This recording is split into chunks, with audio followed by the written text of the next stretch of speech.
Okay, and we are back, folks. Sorry about that. Yeah, so I got that. I'll probably have to send you like. Do you want me to send you like both of those streams so we can like splice it? You know? We could just do the second one. It's totally fine. I mean, actually, yeah, we could spice. I put them together, no problem. Okay, no problem. However you want to do it, just let me know whatever works for you, buddy. Yeah, no problem.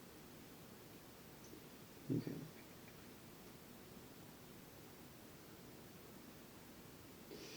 Okay, so we are back on. Do you want to wait for guests to come back in, or do you want to? Maybe we could just go ahead and start. I got to do the post that I'm gonna let people know.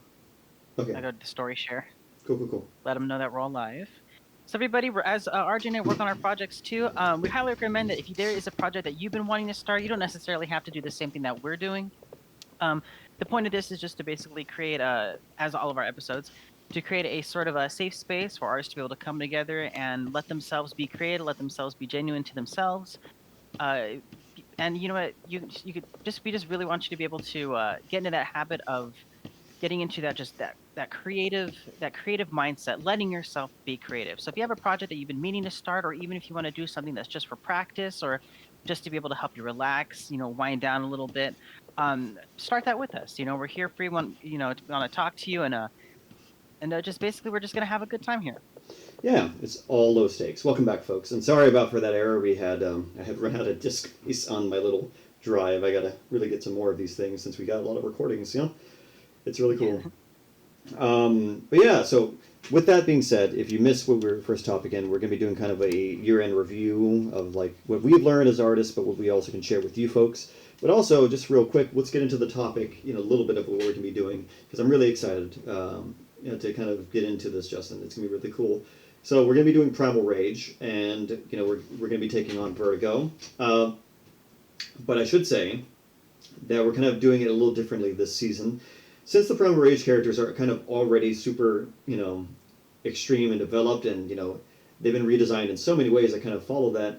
I'm kind of the mind that I wanted to kind of leave it to our interpretation to kind of see where we go with this. So Justin, with that being said, I know you're not too familiar with Primal Rage, right? This is new to you. Yeah? Yeah, I'm fairly aware of it, but no, it's still very new to me, which is kind of exciting. I love new things. It's great. So yeah, so with that being said, I'm just kind of curious, where do you want to kind of, since we're doing our own interpretation of this character, like not so much, beholden to the design, like just strict to design if we don't want to. What do you want to do with it? Well, usually what I do, my mindset is, I'm gonna sort of go with the well, I'm gonna, me. I usually like to go with my '90s style, the JurassiCore style. Not too much of the of today's type of aspects, but I really like that monstrous feel from the '90s. So that's sort of what I'm gonna go for. A little bit of a Like this is what, that classic, where you could just really see sort of the gravity muscle and everything. But I'm gonna be going with a bust. I'm not gonna be doing the whole body this time.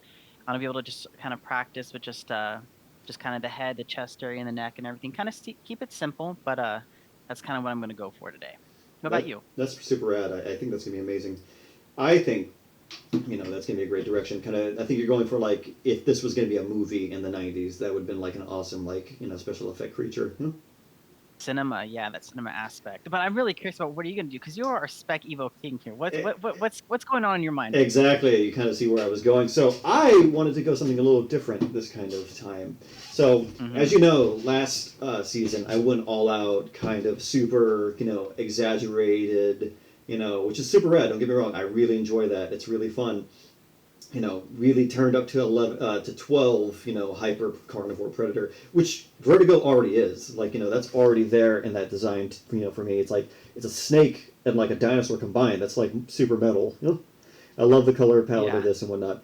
But I'm actually going to take some liberties with this and stir into the lore. So in the lore of Primal Rage, these beasts are like ancient gods that come out from the underground, very similar, ironically enough, to the modern Godzilla films. Where they have existed forever and have awakened in the modern age to kind of take over the world and make the planet their own. So they become these beast gods, and the world itself changes, and it's no longer called Earth with an EA; it's Earth with a U. And the continents shift, and they look like a T-Rex skull. It's very like '90s hardcore. I kind of want to homage that, but I want to play with something a little different, and instead, I kind of wanted to play with the idea of like maybe a post-apocalyptic future, and rather, this creature being something that is, maybe ancient, I don't know. I was thinking maybe kind of going into the spec evo aspect and going into the far future, and maybe playing with the idea of this as an animal that has evolved, to fill a niche that is similar to the effects of this creature, and something still within the frame of that, but something a little more naturalistic and more, I guess you could say, grounded in the anatomy and biology. I kind of want to play with that. That is so cool. That is so exciting. I'm so excited because there's always for those of you who know, RJ really he loves the world building, the whole world building aspect, and lots of times you can create a character, but if you don't have the world building behind it, the character just falls kind of flat. And so what's really fun usually about RJ's creations is there's not only just the character itself, but there's a story that kind of births with the beginning and the development of this character. So it's going to be an exciting time, guys. It's going to be exciting. It's going to be really cool. I also just want to get some extra references. I think, okay, this one last one is... there we go. Perfect. That's what I wanted. So, with that being said, I'm going to play with a little bit of that liberty, and then I'm going to do my silhouette studies, but instead I'm actually going to gauge what kind of species I want to base this off of to be the common ancestor for my Vertigo predator, Mm-hmm. What were you thinking of? So there's a lot of things, the first obvious answer is snake. Yeah. Big viper. Big viper. I love you some big vipers and snakes. They're cool. They're really sick animals. I, though, wanted to kind of play the game and look at the past for inspiration and what could eventually come in the future. As you know, evolution is, a cyclical thing where it is solving problems in the environment, and adaptation through natural selection is what is most adapted to a job. So let's break down Vertigo. Like for me, I'm going to do a just kind of a general idea sketch of Vertigo, as is, to kind of get a sense of what basic parts are there. And this is going to be very rough. Let me just do a kind of shade. I'm going to do some silhouette studies. And welcome, folks. Whoever's in, welcome in. Welcome. Make sure you drop a hi in the chat. Yeah. We're always free to answer questions. And we're friendly people. We don't roast you on site. This I won't. Justin. Oh, God. I'm kidding. No. Oh, no. No. Justin is a sweet angel that does. Oh, hey! Welcome! Solante. Welcome. This is your first stream, I see. Good to see you. But yeah, no, it's going to be really fun. So I'm going to do a basic kind of, just a idea sketch of this is what, the creature already is. This is what Vertigo already is. And Vertigo is pretty much just like if I had to really be honest, it's like if you threaded a snake through like a Gallimimus or something. What would you say, Justin? Yeah, Vertigo is definitely something different. From the I know the videos you were sending me and the of sort of the history of Primal Rage, but the Vertigo really is it's almost like a Vertigo seems almost like an homage to early reptilian paleo art, that over exaggerated lizard aspect, and so it's kind of seems like it's the perfect hybrid. Is just kind of like what's been kind of birthed out of that, your generic dinosaur lizard, but it's like let's give this thing the head of a snake, Yeah, it's just like terrifying thing too. It's got like these it's very dragon-esque, Yeah. I've always liked though that it's kind of had this the pit viper-y kind of cobra face where it's got the hood. It's intimidating, and honestly, I think that's probably the scary. Personally, I there's a lot of things I'm scared of in the world, and snakes are definitely one of them. Oh, really? But there's something so I'm scared of everything, actually, to be honest with you. But there's something about snakes. Their faces are just so regal. There's something so interesting and satisfying about their faces because they just look so menacing and mean. But I don't know, I like it. They look sick. They look so cool. They are pretty cool. I'm not gonna lie, they're pretty rad. But yeah, so I'm gonna do a basic little ideation sketch to just get a sense of the parts. This is the kind of thing where I really want to play with. But then what I'm gonna do is I'm gonna start pitching ideas, as I would say. what if Vertigo was this, descended from this? What if Vertigo was descended from that? What if Vertigo, and these are all just kind of to get me a sense of like the character and the lore and the story. And, that helps me kind of focus in on a good creature design, which is awesome. So I'm going to do my little thing right here. Speaking of snakes, did you ever watch that sci-fi channel like movie of what was it, King Cobra? Oh yeah, with the rattlesnake and the King Cobra put together. Yeah. What about Piranaconda? Okay, that's great because it had its own theme song too. Don't you remember it had like a theme song? Yeah, the Piranaconda theme. Oh my god. That's great. If you're gonna do that, you might as well just go all out and make a theme for it. And the life will never be as hype as Super Croc versus was it Mega Croc versus Super Gator? I don't think I remember watching that one. When did that one come out? That was like a while ago. There we go. That's what was missing. What a riot! I know, just like this bizarre kind of thing. It's just like.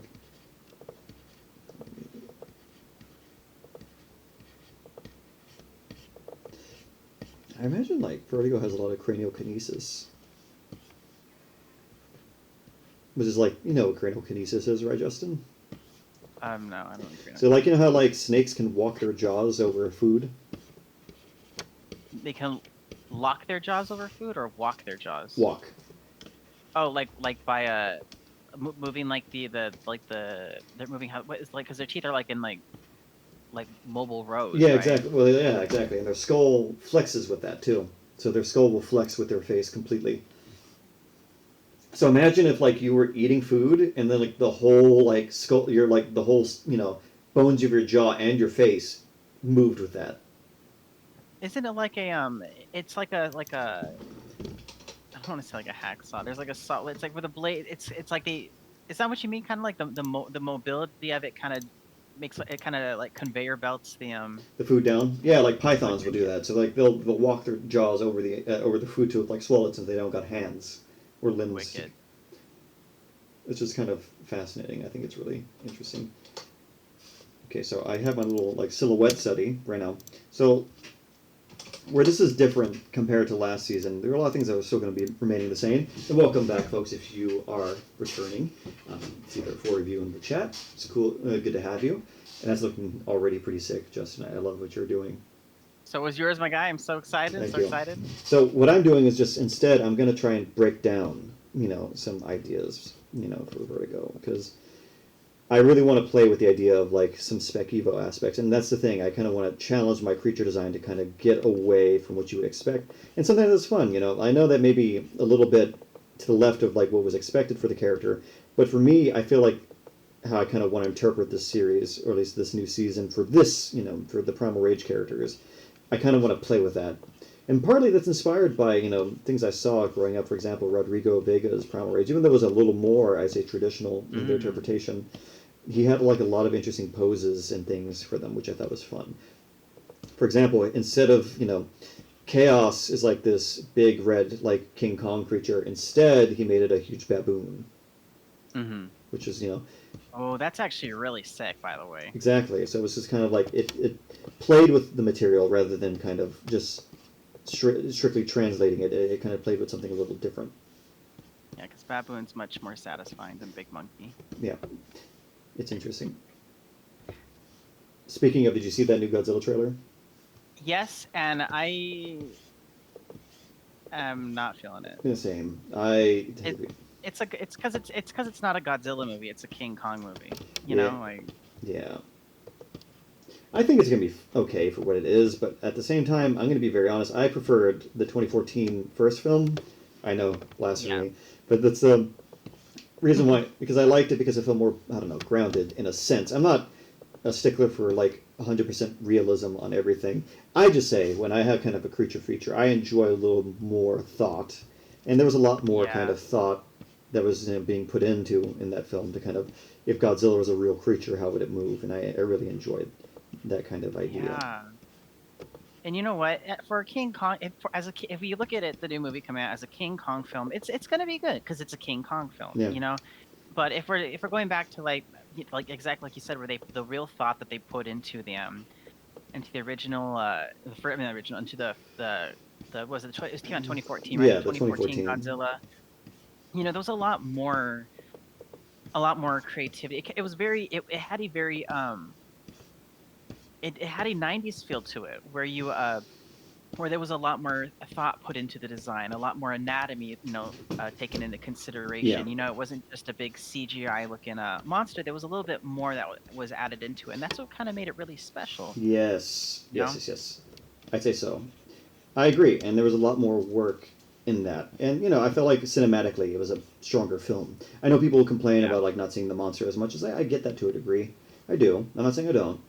Um, but I guess I'm one of the people that like I don't mind as much if there's more development. The story was okay. I'm not saying it was the greatest, most world-breaking story, but the premise and the way that the film felt overall, the cinematography, I guess you could say, was a lot more interesting to me. And that's just my kind of take on that. But hey, Mostly, I think because you knew that it was not just a singular film. There was going to be more because you don't just have Godzilla fight one thing and that's it. So we no, were yeah, going to be able to see this longer story that was going to develop in more films, and so we were patient for it. yeah, We were willing. exactly. But unfortunately, it did not pan out the way that at least I would have enjoyed. That's just again, that is my opinion on the thing. I do appreciate that Godzilla is back in the zeitgeist. I hear -1 though, the new film, like the one from I heard Japan. it's so good. I heard it's so good, and I want to go see it. I got to see it too. I hear that is a film worth seeing. Yes. Okay, so I'm gonna get into this right now. I know one aspect because I remember you mentioning that these were supposed to be and that's what it compared them to like in the videos. They're supposed to be basically gods, and for when I think of gods like that are beyond, that are supposed to be basically just beyond like man's sort of imagination. I think of I think of, like really eldritch beings, and I think Mm. of with that I funnel in like I'm a huge fan of H.R. Geiger. I mean, I Oh love yes, art. I think I'm going to try to see if I can. I'm going to make this Viper very Geiger-esque. very Geiger-esque. That's Yes, gonna I be want cool. to. Oh, that would be a great thing for Vertigo. That sounds terrifying, actually. Gonna be it's a fun time. I've been looking forward to this new season. As much as I love Jurassic, RJ and I, we love challenges. We love just sculpting new things, making new things, and that's also a big part of going as an artist. You really do want to be able to experiment with creating new different type of creations, because not only does it help with monotony, but it forces you to be able to learn more, and which is really what you want to be able to do as an artist, because in areas where you're not exactly we could probably say you're not exactly I wouldn't say not passionate, because we can be really passionate about anything. Areas that are not familiar with, you can learn something that you could apply to something that you are passionate with. There's learning everywhere, and so definitely taking that as into consideration when trying something new. No, exactly. I agree. Okay, so I got Vertigo kind of roughed out, just like generic, just kind of translating the design, and I'm just going to block out pieces of the anatomy and things that I got to keep in mind. Hmm. So I'm just going to go into some colors and just kind of do like a little underpaint here, just to kind of section off some areas that are important. So Vertigo has the fangs, the horns, so this overall head area is going to be something kind of to keep in mind.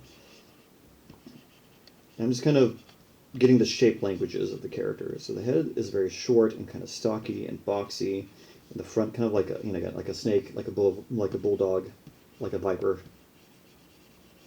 So I think that's an important thing.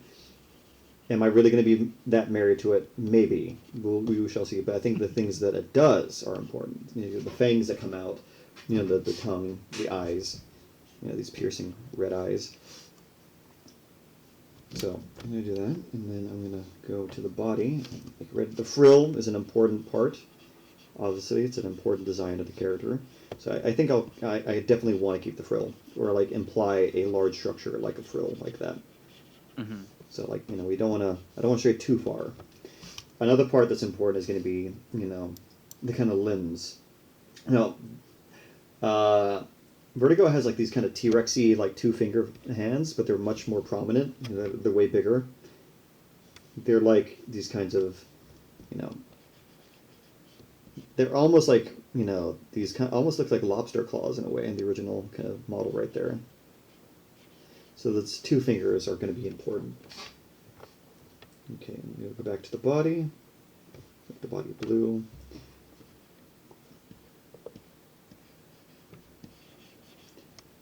Yeah, the body's lanky and long, you know, which you would expect from kind of a snake thing. But in this generic one, it's very theropod. It's very just generic kind of theropod.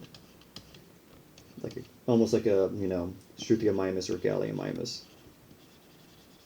Or Chilesaurus, which is funny. I was just thinking about this. This creature looks like a Chilesaurus, which if I wanted to make it more of like a prehistoric creature and go back in time, I probably would have made it like a huge Chilesaurus.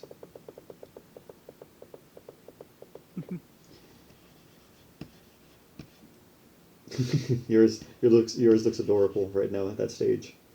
I know he's like, I'm here for the snacks. I heard there were treats. Mm-hmm.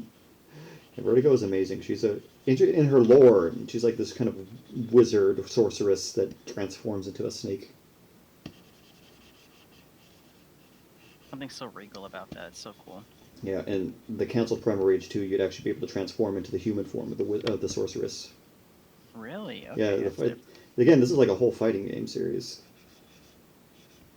Are they all connected? Yeah, Primal Rage 1 and 2. Okay. Yeah. So another part is kind of like this pointy tail at the end, which I always thought there was a barb at the end of it, but seeing the model, it doesn't seem like there is. It's just kind of a stiff tail. But I'll make sure to map up the tip. That's something important. Because in the game, Vertigo uses it to fight. So Vertigo uses kind of like hypnosis, like the kind of, I guess you could say, traditional, snake myth of like, oh, the snake can hypnotize you, or the cobra hypnotizes its prey. I think a part of that can stay in like maybe an interesting threat display. But we shall see.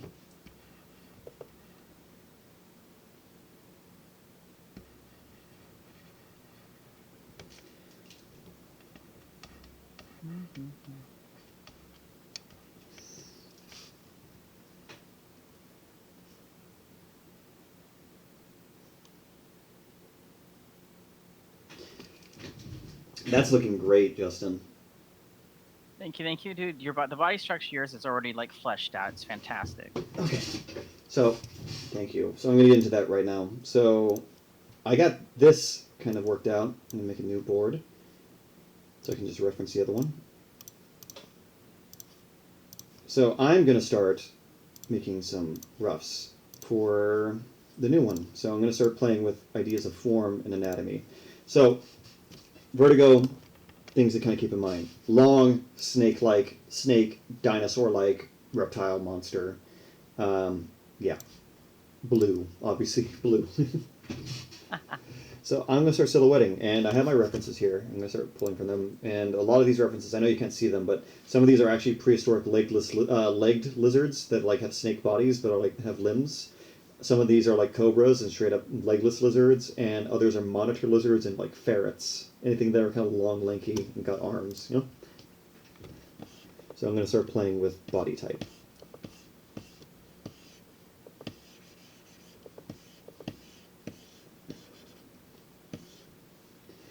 And kind of seeing what can be an interesting kind of creature I can design.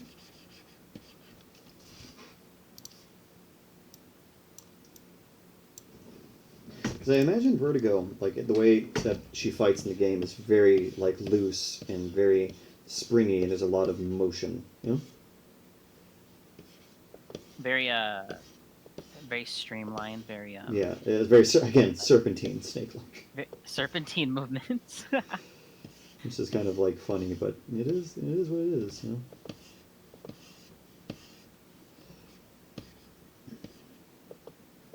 So I have some references here, and I'm going to pay attention. This is interesting here. Now, I think it would be kind of cool to leave it to the audience, like for the next one, if they know. If you folks have any suggestions for like a Primal Rage, if you are huge fans of Primal Rage, or if you got a specific one we want to do next, feel free to let us know, because we're always down to kind of take suggestion.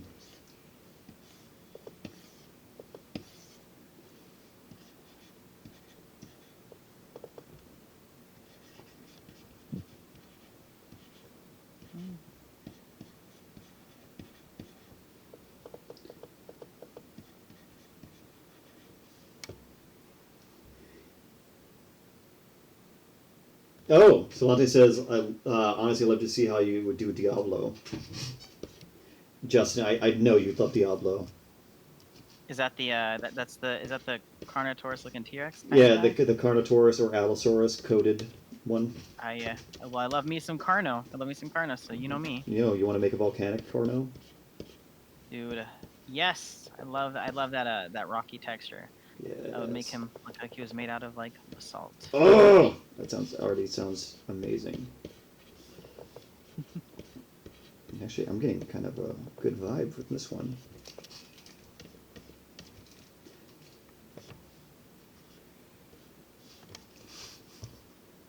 So I like the idea of like a long grappling creature, and maybe it's a far future.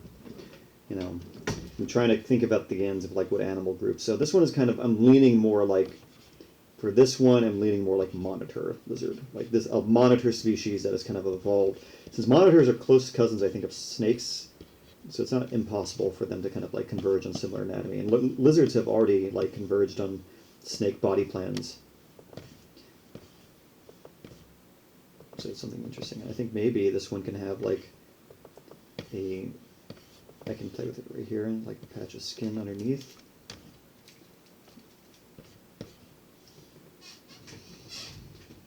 Alright, that's one little thing, so I'm going to kind of go right here. In the body. Make sure this, like this. Fix it a little bit. So it'll be more side-to-side movement. Okay, I'm gonna do 6 little variants, and then I'm gonna kind of choose my favorite, kind of in similar fashion to what I've done before, you know? Mm-hmm. But these ones are going to be completely new and different from each other. So instead of just me, what I usually do is make one master one and then go off of it. Since I want them to be different groups, I kind of want to get an idea of different poses.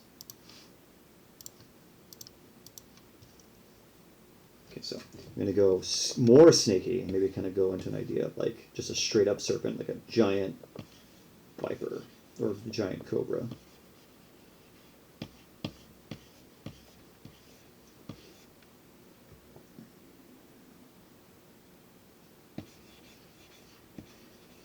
Maybe it's like a hothouse planet, you know, similar to the conditions that allowed Titanoboa to evolve. Titanoboa was a beast. It's a giant, big snake.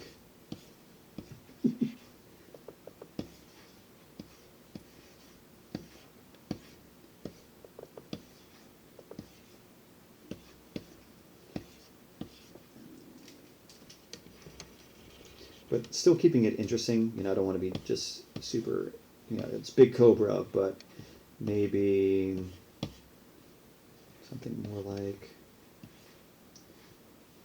it's like a big grappling cobra. Like it's adapted more for, like maybe it's not as venomous really. It's more constrictor. Mm-hmm. But it's like adapted for grappling from cobra ancestors, and it's hunting like big animals. So it's gonna it has more of a robust build and body, you know?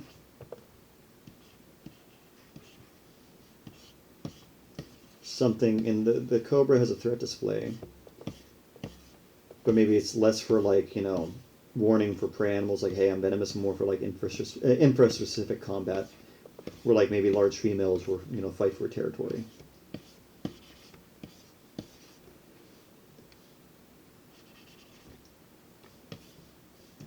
Something of that nature. Kind of like the horns.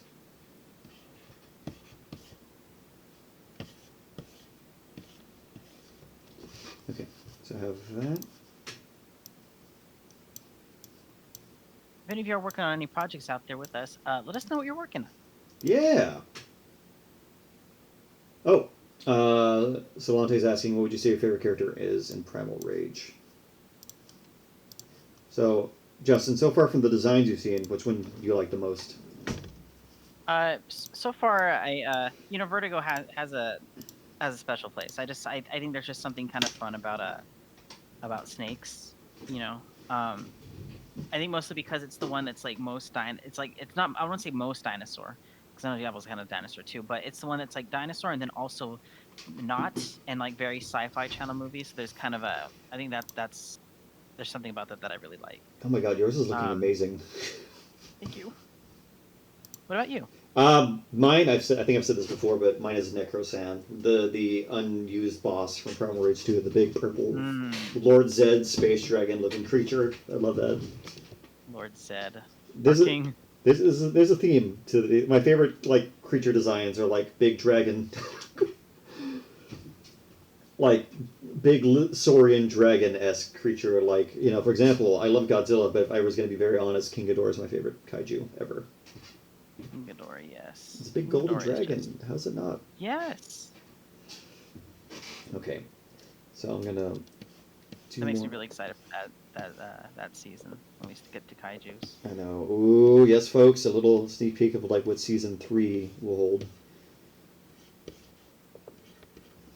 Okay, so I'm gonna do super long boy.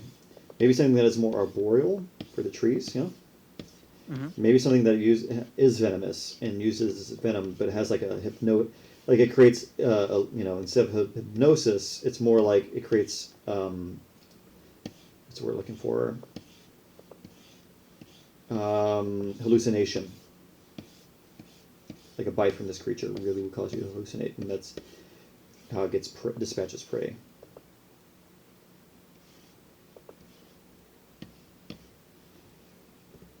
And maybe it's again from like similar like legless, like maybe creatures like skinks or like smaller, like a knoll lizards kind of. Because the snake body plan is not just, you know, unique to snakes or legless lizards, and in fact snakes themselves are just, they look like caecilians, which are like amphibians that look like worms. You know, it's a great body type to get into like burrows and things. And maybe instead I can kind of go like this, maybe something a little more long. Maybe it's a rear fang serpent. Or maybe, no, if it's like a Anolis lizard, so it'd kind of be like.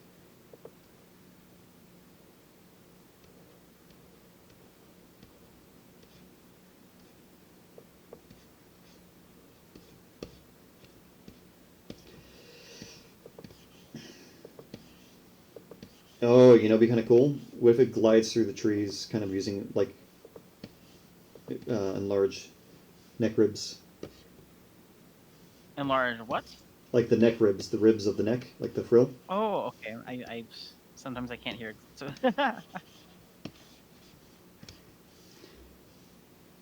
Something here, so little tiny arms.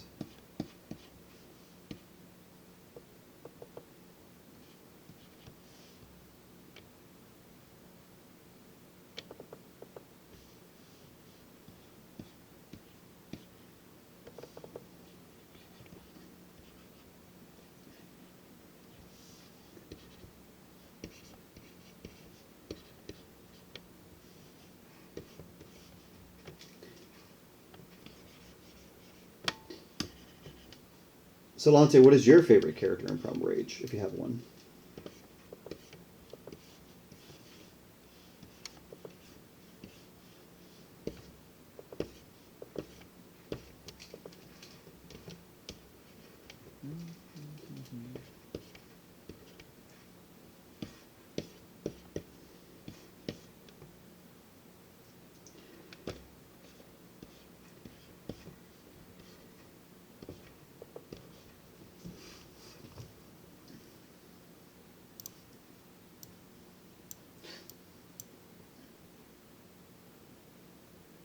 It's a toss-up between Diablo and Sauron. I love my T-Rex characters. They are pretty rad. Sauron's pretty rad, too. I think that'd be my second favorite. Now, these are looking okay, but I'm thinking I'm getting a little too similar with, you know, some of their designs. Because this looks like, you know, again, snake part is very important, don't get me wrong, but I gotta keep it loose. Maybe, and like I said, I'm gonna get a little wild with it, maybe instead of a reptile, maybe I make, shocker, maybe I make Vertigo into a mammal.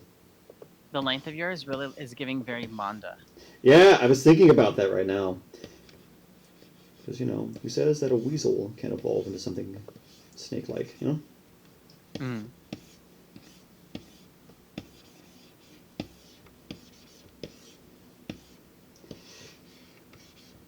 It's always fun to kind of play, with what you can do.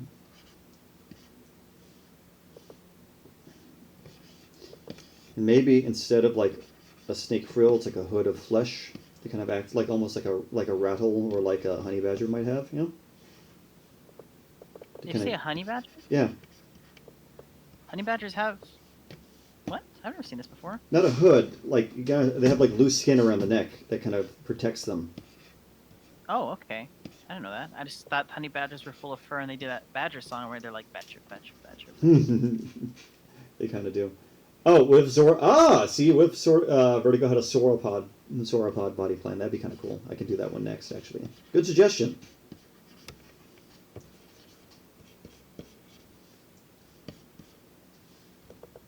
See? Give it like these long legs so it can still walk kind of like upright if it wants to.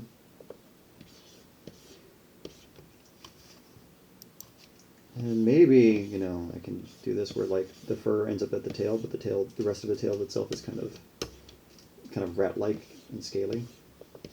No? That sounds really gross and scary. Rat-like and scaly. Love it. I just think it's kind of interesting to kind of play with these things. Okay, so I have like this super long neck kind of weasel kind of creature. It's just I think kind of hilarious and ironic because, mongooses historically have supreme beef with like snakes. Yeah, what is with that? Why? Why are mongooses? Why they got beef, man? I forget exactly. No, it's because like snakes predate on them all the time. So odd. I mean, I get it, snakes predate, but like it's still like it's funny that the mongoose is just like he's like, okay, fine, you want to go square up. Yeah, I think that's kind of cool though. And so here we have our mammalian Vertigo kind of reference. It's all about just kind of, you gotta go, when you're doing designs, creature or character, you gotta experiment and kind of really push yourself to kind of see where you want. You might be surprised at what really gets your interest going. Like, this is actually kind of looking rad to me, even though I did not expect to do, like, a mammal. Like, that's gonna be wild if it's the one that chooses night, but hey, that's fun. Okay, sauropod body plan Vertigo, I like that. So, I'm trying to think of what animals kind of can get that. Something like this. Oh my god, it gives me an idea for something else after. I'm going to take care of this first, though. So maybe another reptile kind of influence. What reptile were you thinking of? I'm trying to think what would have like a good like long neck and can get sauropody. Because my idea is like this is in the future, so like sauropods wouldn't be around anymore, but that doesn't mean their body plan has to go away. So maybe another monitor, but instead of doing like a long torso, I'm going to do like a long neck.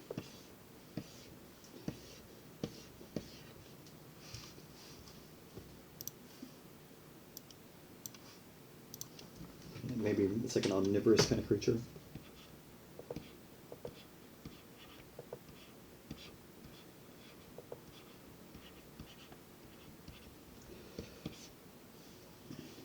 Okay, that kind of works. Like a higher maybe pelvis you can rear up.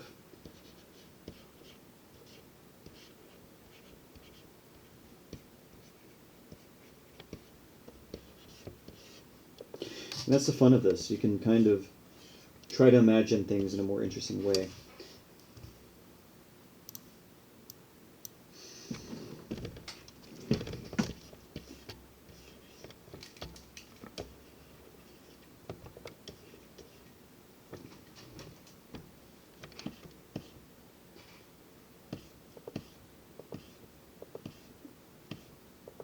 And maybe instead of like, a frill, maybe it inflates its neck, kind of making it look way bigger. Is that not the same thing? Yeah, but like instead of having like actual like a rib frill like a cobra, instead it just like passes air into the head, Oh, okay. and, Gotcha. and inflates the whole neck.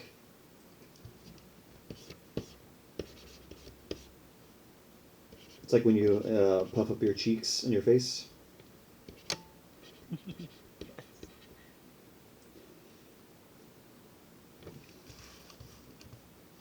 Oh, look! Dr. Nick is back. Dr. Nick. Good to see you, buddy. We're doing Primal Rage, and we're doing our own takes on this instead of just kind of being linear with it. I'm doing kind of like a Spec Evo, Future Evolved Animal version. Doing pretty good. Just trying to survive finals. It's intense right now. Rage, yep. Nick's middle name is Rage. Did you know that, Justin? Is it? Like It seems fitting. Yeah.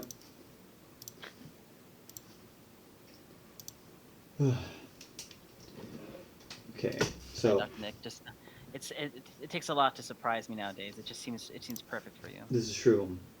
Dude, Justin, that looks so good. Thank you. I'm trying. I love that design. It's like, yeah. I love it though. You're named after Rage Against the Machine? That's kind of rad, I'm not gonna lie. Okay, the last little design I'm gonna do is a little off the beaten path, but that's what this all is about for me. I'm gonna do a bird. You can make Vertigo a bird and have the wings come up as like a kind of a thing. Ooh.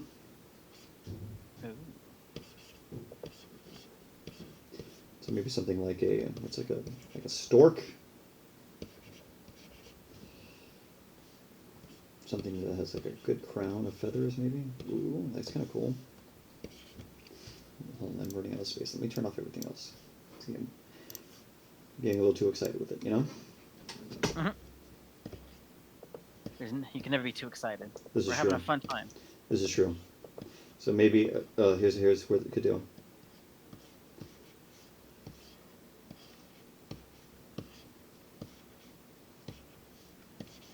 Oh, you know what? I'm gonna get really weird with it. Instead of like, it's not just any bird. It's a thing that's evolved from like swans.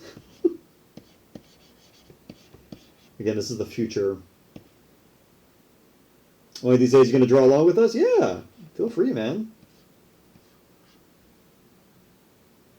Turn into a Bob. It is a kind of a Bob Ross thing.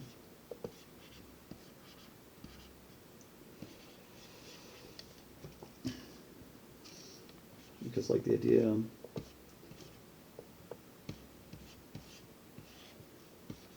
So maybe it's like a large flightless kind of swan-like bird. Maybe they evolved from swan ancestors, and I can have it do this.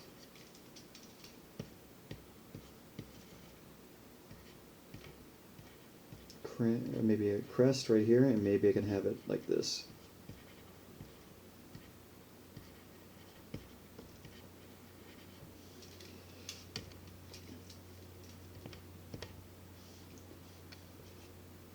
Maybe some longer tail fins from tail feathers for like display.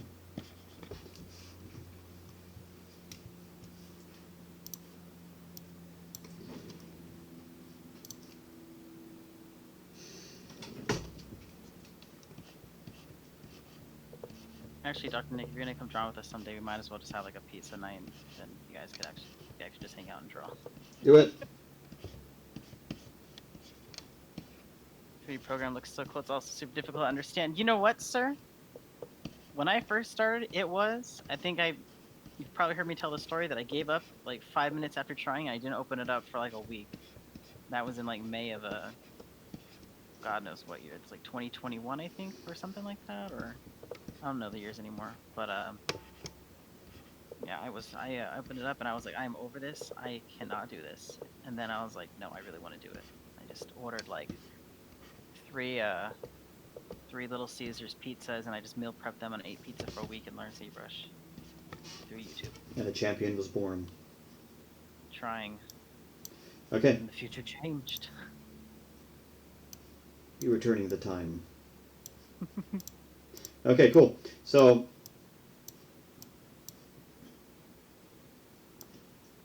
oh, Nick had a question for you, Justin. Hmm. He says, how long did it take you to get the rundown of it? About a week of just probably sitting there at my computer, eating nothing but pizza and coffee for breakfast, lunch, and dinner. It'd be like that. I was determined. But I mean, like, I'm constantly learning new things, and that's kind of the most. I'll never ever ever ever learn everything about it, but it's just so much. I love every time I learn something new, I get so excited. Listen, pizza and coffee are the food of the god. Yes, this is true. My divinity is sustained by coffee and pizza, Nick. Coffee, I'm drinking coffee right now. I have coffee with that hot chocolate mix, a Swiss Miss or whatever it that is. sounds delicious, actually. That sounds very cozy. I could go for like a, oh my god, I could really go for like that super thin crust Little Caesars with some bread from cheesy breadsticks. Oh, never mind. Okay, so Little Caesars does slap, right? It Because does. like, okay, because I like Little Caesars, and every time I mention people like, oh, gross Little Caesars, and I'm like, okay, it's cheap, but it's good. Like, Yeah. it's not bad. Have you had the thin crust one? That's the ultimate form of it. Yes, I have. I've had like everything. It's so good and it's so cheap, and I want some. This is true. Dr. Nick said he just made DiGiorno. Hey, we got 6 viewers. Welcome, folks. Welcome in. Also, Welcome. Justin, I need your artist brain and eyes. Also, Justin, Okay. deep dish is pretty dope. I do agree. I have had good deep dish, and it has swayed my opinion. Them dishes be deep. They're pretty good though. Like, man, like you get a good place that does it out here. We're on the West Coast, so for those folks, Where would you out here? Where would you out here go for a good deep dish? I had it somewhere. The Hold West on. Coast pizza. But... I'm trying to remember the name of it. I don't know. I didn't remember the name. Someone brought it. It was for a party, and I don't remember. It was tasty. But I was gonna say, Justin, real quick, 2 things. Yours is looking amazing. I really like, it's a strict translation, but my God, it's so rendered and nice, and so like it looks like this. This looks like a lost like '90s film that should have happened. Thank you. I'm trying. For mine is a little bit off the beaten path. Oh, Dr. Nick's got a suggestion, I think. Yes, lay it on us and tell the good folks where you can find good deep dish on the West Coast. Ah, Prince Street. I've heard. That's a place I've heard. It's really good. Oh, okay. Yeah, we'll definitely go there then. Okay. Oh, thank you. Ooh, 2 That's good to know. Anyway, my creatures, though, Justin, I need your opinion. Give me your honest opinion. So let's whittle this down. We're going to pick one. One will get the chance to become, Vertigo. So which one do you feel?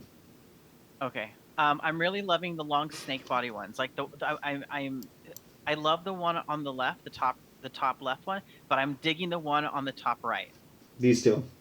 There's something so okay, because I remember that you mentioned it was supposed to be like it's kind of what the character was like a sorceress or a witch or something like that, and there's something about that kind of looks like the flow of whimsical. I do like that. So that's why I'm digging it, and I like that whole serpentine kind of look at it. It's really top neat. Right is for the win. Do you think it would be advantageous if I combine top left and right into one to see what happens?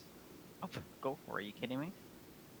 Yeah. Okay. Let's do I'd be that. upset if you didn't combine different things and try out some dark magic. Let's see what you can do, man. This okay. So we have the two that are going to be potentially into one. So let me just go ahead and do that. I'm gonna start. I'm gonna start marking out some of these pieces that are a little bit more harsher because if you guys don't know this, what I'm gonna try to do is I'm gonna go for an HR Geiger type of look. It's gonna be amazing. And what usually that's a lot of biomechanical and repetitive textures, which is very it can be very overwhelming, but then also it can be very underwhelming if you don't get it if you don't kind of take your time with it and have fun, Ooh, there's something here. There is something here. Hold on, there is something. Yeah, I see something here. Oh,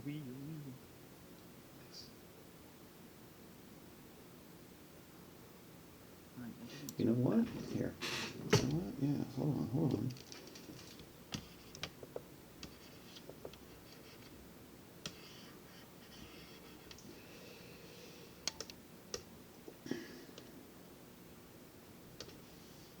So getting onto those topics for this episode, everyone, um, we sort of wanted to touch base on since it is the end of the year, and we as artists have grown quite a bit. Uh, we sort of at the towards the end of the year, we tend to look back. We look back. We want to be able to reflect on on the year, and looking back is sort of the same way as artists would look back on work that we have created before. And what do artists usually do when we look back on work that we've done before, RJ? We look at it and we're like, Yeah, like "Oh, this is terrible." yeah, However, what we want to be able to recognize is that the reason we feel that it looks terrible is because there has been growth. And especially with that, we want to be able to recognize that mindset, especially at the end of the year, um, so that we don't go into the next year with a sort of a mindset of trying to be better than who we were. Because implying to be better implies that somehow we were bad, which we aren't. We aren't bad at what we do. We're constantly learning. So we want to be able to get into that mindset of going into the next year with the expectation of learning more and being excited about what we're going to do, and acknowledging that there has been growth in the past. And a really good way to be able to do that is to simply look at your art and look at the art. Look at what you've created, probably the most recently, and notice in small improvements. Just look at improvements and try to mentally give yourself a good pat on the back, saying, "Hey, you learned here. This is interesting. This is cool. This is good." You want to be able to focus um, on giving yourself credit where it's due, because a lot of time as artists we do a lot of these things, and artists do tend to thrive on a sort of validation of our work. I mean, that we love being able to show people we do. We like to be able to impress people, but those are usually very, very rare times, and you don't always get you have to be you don't always get appreciation. It's not a constant there's no constant influx or flow of that. So we have to be able to learn to be able to provide it for ourselves and be able to recognize and appreciate our work, um, in our own journey, in our own time. So whenever you get the chance, a good way to be able to recognize that is to be able to look at work that you've done over the year and appreciate it, appreciate the growth, and say there has been growth. My thought process has changed on how I do things, and take time to be mindful of that and just be in the moment, be appreciative of it. And the more we get into the habit of this, the more we will be able to not judge ourselves for, you know, making art that we think is that we feel like could be a little bit better. And the more we do that, the less harder yourself you're going to be going into the new year. And that's sort of the primary focus, that the overall goal of that mindset, to be less hard on yourself, to recognize the growth, and to go in with an open mind of learning. I completely agree. Also, a couple things. I got to answer some questions real quick. I'm making different art boards, which are different layers, Dr. Nick. And yes, that's a good observation, and I actually am rolling that into. Yeah, it does look like a basilisk lizard, doesn't it, Justin? It does. It does. It does. It does. So that opens a whole thing. Now I have an ancestor, and it's something I didn't even anticipate. Thank you, Dr. Nick. My Vertigo is evolved from basilisk lizard ancestors and has become a serpentine predator of the water that uses maybe venom, hallucinatory venom, to bring down large prey. I like that. Kind of like a Tanistropheus, almost. Looks Yes. like a sea snake, almost like a sea snake, almost, which kind of brings it to water and mythology and the idea of like serpents and lakes and like kind of like Camelot, like Lady of the Lake, like a sorceress in the water. That was a movie that came out right a while back. Yeah. Bryce Dallas Howard. I think so, actually. But playing with that, though, and I can Fun. play with this idea of like the Vertigo species kind of lives in like water-like areas and pursues like fish in the water, and it's kind of like a sea serpent where it can bite them and has a very potent toxin, but if it bites you on land, it has kind of a hallucinatory effect. Mm-hmm. There we go. I have my take on Vertigo. Let me just merge these layers into one singular entity now. Nice. now begins the fun part. Now I'm going to start doing detailing and making a blockosaur to kind of get the sense of overall body shape, and then and it's kind of interesting. It did converge on like the kind of traditional forms of Vertigo, which is kind of playing with it in a more kind of contextual thing. So I'm going to real quickly pull up some basilisk lizard references. I'm not gonna lie, Justin, I'm just thinking of pizza right now. Yeah, I'm hungry right now for pizza, dude. Dude, I'm so hungry. so hungry for pizza. Pizza with ranch. Pizza. Oh my god, there's like also a blue and black basilisk lizard. It's like it's meant to be. Got lucky. Such is my luck.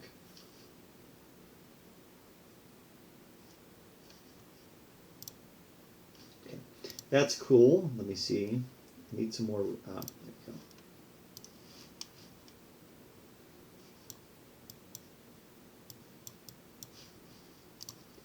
Oh, this is so cool. And the head crest I could just modify into like two crest-like structures that appear like frills on the neck, Ooh, okay. That's the cool thing about this. Like, there's already two structures right there, and this is with millions of years in the future. So my Vertigo has really evolved into an interesting animal.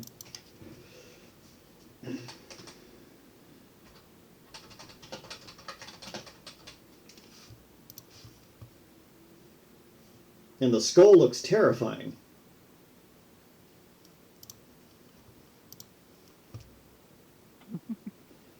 That crest is all bone, apparently.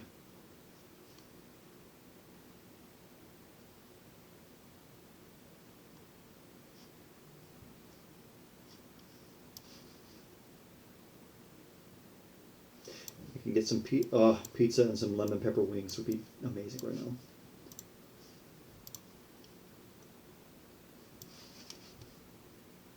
Okay, there we go. Nice. Almost guild-like structure. Yes, I would say so. No way. Justin, I can't stand how good yours looks. Thank you, I'm trying.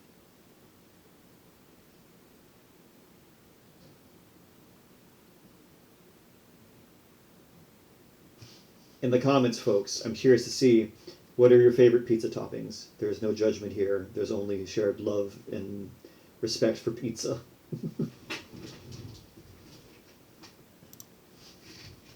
Like, I'm gonna say it. I am one of those folks that do like pineapple on pizza. I'm sorry. So what is it about pineapple on pizza that that improves the taste? What is that? I like it when it pairs with like, exactly, with bacon and ham and jalapeno. You have like a sweet, spicy, savory kick, And besides, anyone who says that fruit does not belong in pizza, I beg to differ. Tomato sauce is made of fruit. You're putting a jam on pizza. I think they mean by sweet fruit. But then again, the thing is, the pizza is like, even the pizza that we eat now, like it's not even like it's not even pizza. It's not like a traditional topping. So like, even if I like pineapple doesn't belong on if someone says like pineapple doesn't belong on pizza, and then they go and eat like a regular pepperoni pizza from like a like Round Table or something. Well, that's not even like Italian pizza or anything, and it's not like New York pizza. Like, there's just so many different types of pizzas. Exactly, and I will say though, Solante said black olives and pep. I do agree. That's pretty good. I do like olives on my pizza. It's pretty tasty. Oh yeah. Exactly, but no, it does work. See, I agree with you, Solante. And things with you, Nick, too. It's that sweet and spicy. Like, if you had pineapple in your salsa, that works too. Like, the chili, the sweet and the spice do balance each other. I think it works. But I do like a, more herby. If I'm going for like kind of something a little more like, I wouldn't say upscale. Like, I don't know. Like, if you're gonna go for more artisanal kind of things, I do like prosciutto or like pine nuts and stuff of that nature. Kind of giving it more of a herbaceous, savory flavor. But okay, I got my references. I'm gonna do my blockosaur. Man, this is making it worse for us, isn't it, Justin? How is it making it worse for us? What are we doing? Oh, because we couldn't stop talking about food. Exactly. That's a thing. Oh my gosh, yeah. I'm okay with it though. Ooh, yes, Dr. Nick, yes. Dr. Nick, have you ever been to Tomato Pie in Pasadena? If you get a chance, go there. It will change your life. If you've already been there, you already know. Also, Justin, I said that to you. Do that. Yeah. Go there. Okay, so I'm going to start on my Blockosaur. So I'm going to start getting kind of a reference of like, since I have a direct group to kind of pull from, which is going to be basilisk lizards, so I'm going to be pulling from their anatomy more so now.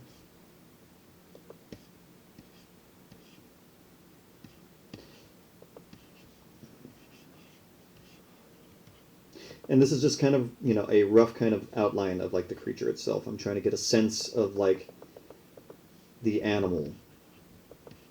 Because that's what ultimately my Vertigo is an animal. A regal animal, something that has been respected and worshipped, Mm-hmm. But ultimately something that does play a role in its ecosystem.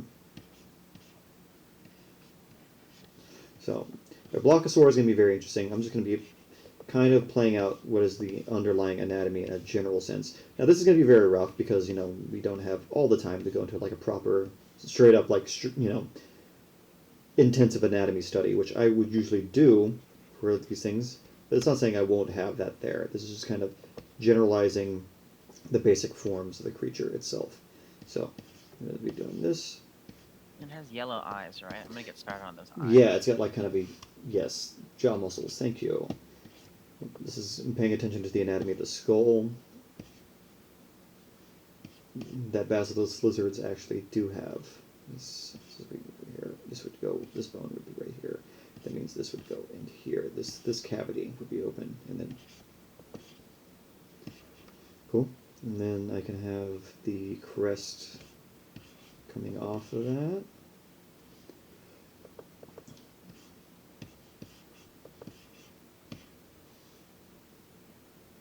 Nice. And we got 8 viewers. This is so cool. Thank you for coming, folks. Welcome, everybody. Make sure you drop a hi in the chat. Yeah. Feel free to ask us any design questions. We are more than happy to answer. We love talking about, our process and any little tips and tricks that we've learned along the way. Justin, speaking of, like, when you were kind of learning how to do 3D modeling, what were, like, some of the kind of, like, what were the things you would tell yourself, like, if you were, anyone who's just starting out? The learning part is half the fun, so don't stress yourself out if you don't know too much, or if it's coming across really, really, really difficult. It's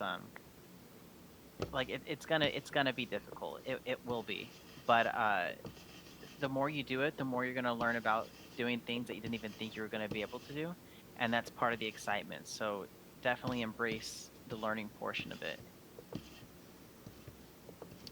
That's good to know. That's good to know. Learning is the journey, Oh, do you feel it's easier to come up with anatomical structures rather than a beast off the top of my head? Wait, what'd you say? Hold on, Dr. Nick's asking me a question, or us a question. Do you feel like it's easier to come up with anatomical structures rather than a beast off the top of your head? Kind of both. When you get to this stage, our knowledge is of nature. We pull from reference, and we reference like the natural world and anatomy all the time. So yeah. when we are creating something fictional, it's not that we're just kind of pulling it out of nowhere. We're kind of already pulling not so much theory, but what we're looking for, physiology and biology of like already existing animals, or like how systems of nature construct anatomy, and using that within our kind of figures. So yeah, it's kind of like almost like a cooking recipe in a sense. Like if you're wanting to make something, then it's going to be spicy. Well, then you already kind of have an idea of how much ingredients to apply and like how much of the ingredient that you want to be able to apply. I guess the same thing is, I mean, Dr. Nick, like the same thing kind of goes for like like how human anatomy works, how different things, stuff like that work, and then but all people look different, but the concepts still do apply, sort of like in location and physics and like biology. So you sort of just kind of piece it together as you go along, and it starts to just sort of you kind of locate things and it falls into place. Yeah. That kind of makes sense. That's a good comparison. Exactly. So the knowledge that you already know, your mind naturally sort of begins to just apply it to whatever you're putting together. Kind of like forming a math equation in a sense. Yes. Yes. Cool. And I just found a sick reference for like a basilisk lizard that makes life easier for like their anatomy. And like we said, we always reference our anatomy. Like, it's good to know. Like, so many things to remember. So it's it's not gonna be like we're not expected to like remember every little thing. But it's something that we do, keep refreshing. Also keeps you just from going out of your mind sometimes. I know, like, God, I can't remember Because all. as artists, we have a lot of thoughts going on in our heads, and sometimes when we're trying to be able to make something, it can get kind of noisy. Yeah. And references help to be able to sort of guide that noise into what you're trying to create. Something kind of more cohesive. Yes. Okay, so got the little arms.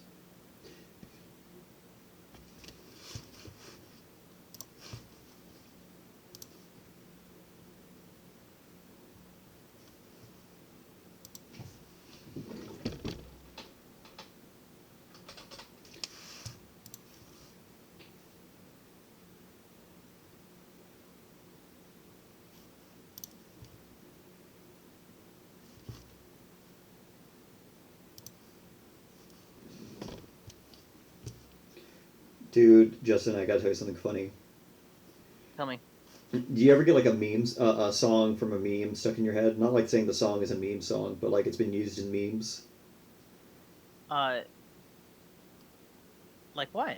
Okay, so like there's this game called like Lethal Company or something, and I haven't played it, but I've been watching like walkthroughs because it's a terrifying game where you play as like these, I guess, scavengers that like they're like scrap. They get scrap metal on like planets, and you try to not get killed by these like Lovecraftian eldritch monsters that come out at night.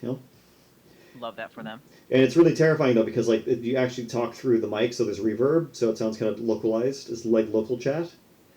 Okay. So when you get like got by one of the monsters, it would be like, oh, where are you? Ah! And then like this just cuts off. Oh my god. Okay. It's kind of terrifying. So there's been a meme though where it's like when that happens in gameplay, there's like a version of a soldier doing like 1,000-yard stare, and Everlong by Foo Fighters is playing, but like slowed down. Okay. So like I know that's very specific. I know that's like a very like out there kind of thing, but like I have that version of Everlong stuck in my head now, just like how long do I waited here for you? It's like very slow. You have to send me. I know it's a very specific thing. I know. It's just like it's funny. It's just like that version of Everlong is stuck in my head. I know they did something like that with the. Oh, Dr. Nick knows it. Yeah. I remember something like that was with the Halo 3 music when it was like the song Tribute, and it was like showing up in like TikToks. It was like people who would be like looking like they were talking to somebody, and then it turns out they're like talking to themselves, and it would play the Halo music in the background, the tribute song, and it's just like I don't know, like it's I don't know, it was funny. No, that's the thing though. It's just like it's very specific. I'm like, wait a second, I know that reference. I know that game. I was there. That's funny. Okay, hold on. Let me try.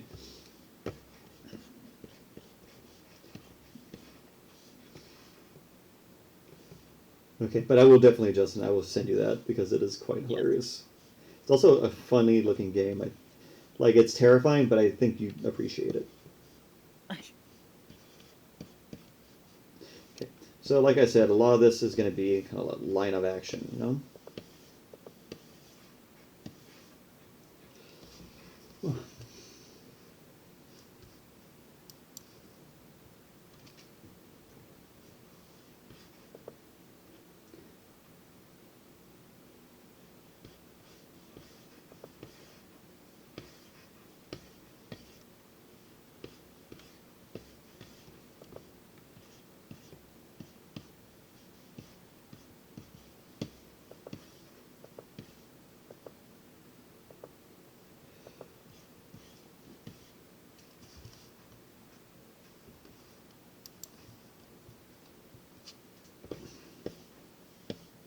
And like we're at the quiet part, we're like trying to figure things out. Yeah, we're just chilling. Yes. Right, that looks good for an eye. Let's go with that. And then we'll just turn off the symmetry, and then Okay. apply. Where's my material? Polygon Studio. There you go. Ooh, that's gonna look juicy. Let me see. Material, color, Oh, that looks terrifying. and then Ooh, that looks. Oh my god, that looks horrifying. let me make sure I turn on. And then watch 1 sec. I still gotta local symmetries on, so they should rotate at the same. My skin just shivered. It just looked like it looked at me. Why didn't it apply the material though? Gosh darn it. Oh, Ruiz is here. Welcome, Ruiz. Right now we're doing Primal Rage. And Justin's doing more of a linear translation of the character, I would say. Like kind of like a 90s action film. You know, like a secret Stan Winston film that never happened, you know? And I'm doing kind of a Spec Evo Future Evolved kind of version of Vertigo as descended from basilisk lizards. There you go. Now the eye came in. Nice. Oh my god, yours is looking great. Justin, I am going to be, and chat, I'm going to be very honest. Like, as soon as the stream is done, I'm going to be ordering myself a pizza and just going to town. I just want a pizza, dude. I will literally drive right now to go get a pizza. Oh, Nick says the eyes are on. Oh, Jesus, it is terrifying. Rui says this to you, Justin. It looks like a monitor lizard or an 1800s dinosaur reconstruction, and I love it. Yes, thank you. That's very cool. Thank you. So right now I'm doing my Blockosaur. Blockosaur. Definitely Nick, I would not want to see this in a dark alley. Okay, I want to see in a dark alley. I'll mess it up. I'm just kidding. No, I'm joking. This is true. I'm not that tough. He's super tough. I've seen him like go toe to toe like a creature. Do a smackdown. Let's get ready to rumble. Okay, so I'm gonna kind of give it like those long basilisk kind of feet, a little bit of webbing, it's like 5 toes. So yeah, mine is a semi-aquatic animal.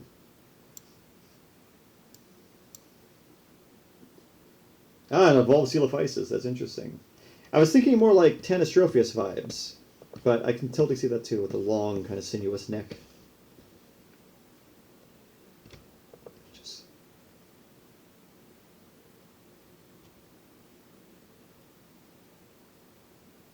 Yeah, and I just missed up. You're fine. Yeah, it came out clear on my end. No worries. It's looking rad either way.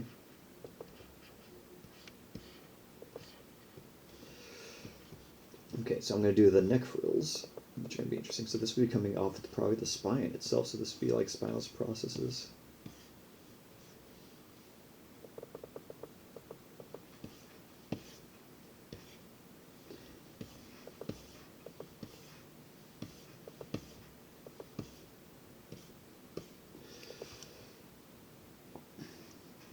Make another layer and just kind of put my frills in. His eyes need to be bigger. Massive eyes. To see across the cosmos. By the way, Rui says, by the way, I drew, the Godzilla I drew is due by the end of this week, and I still have to shade everything, which means it's for my advanced art class. Hey, it's looking really good. It's going to be a good class project. You're doing good. Is that for finals? I know final season's, for me right now, it's intense.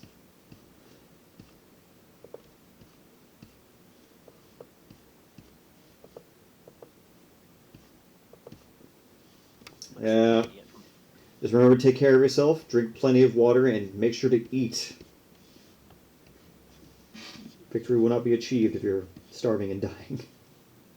Okay,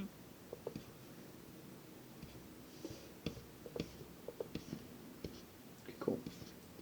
Let me just... There we go.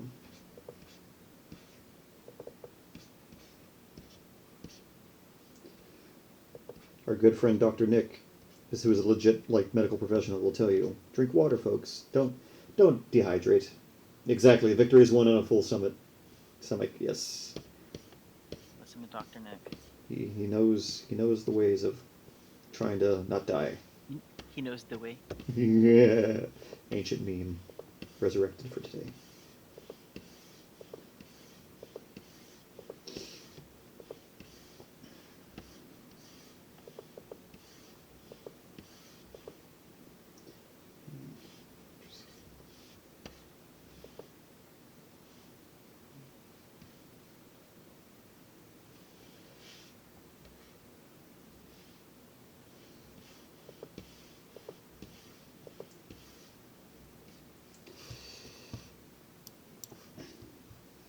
This is coming. This is coming along pretty good, actually, surprisingly. So we're having a good time, man. I know. I'm gonna even keep the two kind of finger things. Like this is lost fingers, because it doesn't usually use his hands as much. It's mostly neck and legs. Huh?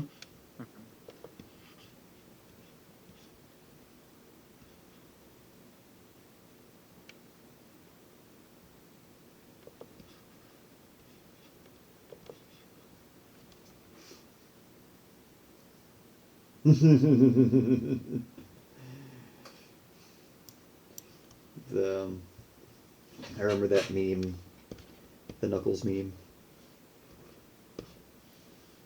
Okay, it's looking good. God, random question. Again, the kind of things that art will have us be searching is like, what does the tongue of a basilisk lizard look like? I need to know the reference.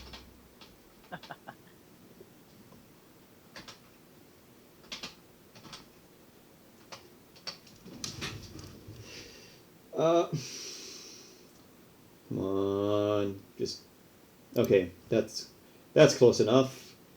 So they kind of have like a fleshy tongue. Like I can't think it just sits there in the mouth like a regular lizard tongue. Ooh, there's a lizard leg anatomy. This is invaluable. I'm gonna take this.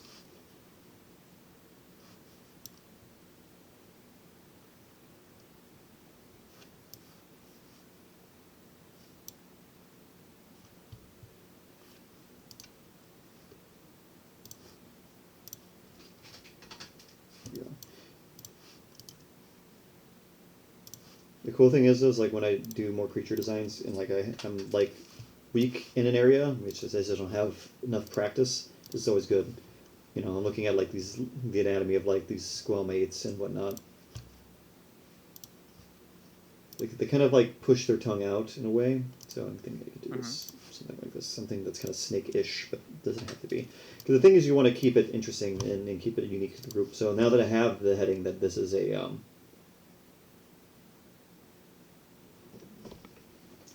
it doesn't. Oh, it depends. Doesn't it have Forte Mythology normal? This is true. However, for my Vertigo, it's kind of more. No, yeah, thank you. I was going for kind of more contemporary to the anatomy of like what a basilisk lizard has. So this is supposed to be an animal that's evolved from that in like maybe the future. Oh, they love the contrast of our styles. Yours is very regal, Justin. Thank you. This is true. Justin is very regal, like himself. Thank you. He carries himself with the grace of like a secretary bird. I thought you were gonna say a secretary. I was gonna be like, all right. Yeah, like a secretary bird, like the long-legged giant eagles that kick snakes. Ooh, I do like to kick things. Cool.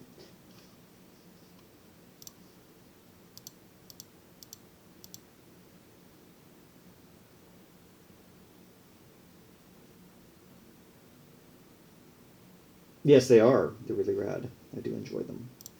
Okay, so I'm just wrapping up my blockosaur, and then I'll get into detail.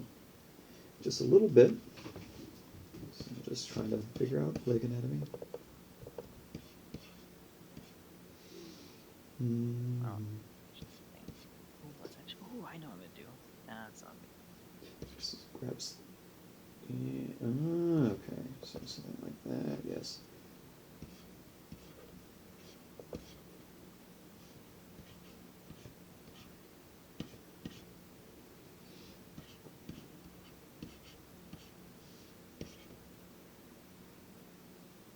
Oh, Ruiz is asking what is our favorite animals. Have had any living animals? Dogs. Dogs are pretty cool. I like them. They're pretty rad. Fun laying over here on the couch by saying another animal. It will always be dogs. This is true. For anyone who doesn't know, Justin is a dog father. Yes. He's got a little lad. Mischievous lad, but a good lad. Mine, you though, RJ. Ooh, Nick Yeah, says what's yours? cats. Cats for the win. Ooh, so begins the fight. Now we can all get along. Ever long. Oh, You know, if you get a cat, you can name it like an eldritch name. You can't just you can name cats anything. If I ever get a cat, I'm gonna name it like a Mesogog. like cat food mesogog. Yeah, I'm gonna name him eldritch names. Meowsagog. Ah! Get it? Love it. Meowsagog. Perfect. Mesogog. Hilarious. I'm sorry for the corny jokes, folks. I promise I'm not this bad in real life. Oh wait, this is real life. I guess I am that bad. Oh my god. Oh, Lucifer, hilarious. Okay, Rui says I love the Japanese giant salamander, but dog is close second. Agreed. If I had to say my favorite animal, living, modern, contemporary animal, as in I exist with it now and here and now,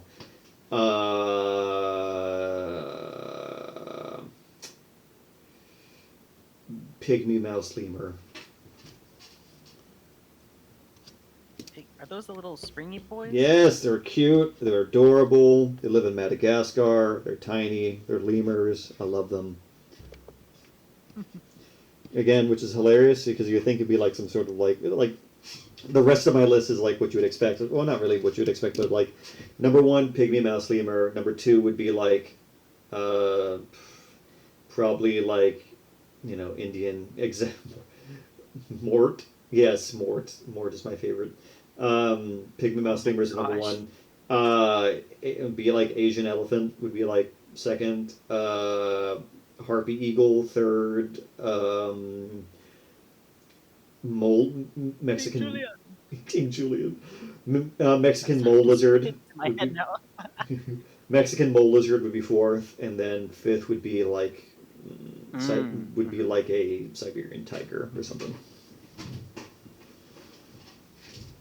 Mort, like from like Madagascar, is a pygmy mouse lemur.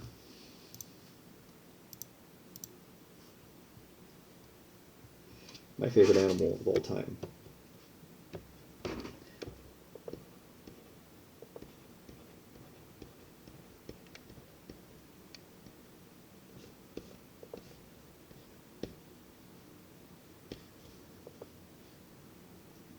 Yeah, Mort.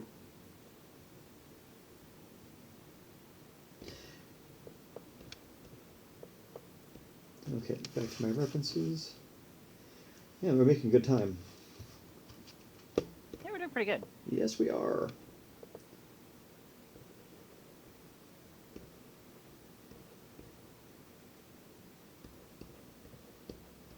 Something kind of peg-like, meant to like capture fish, or whatever. Okay, cool.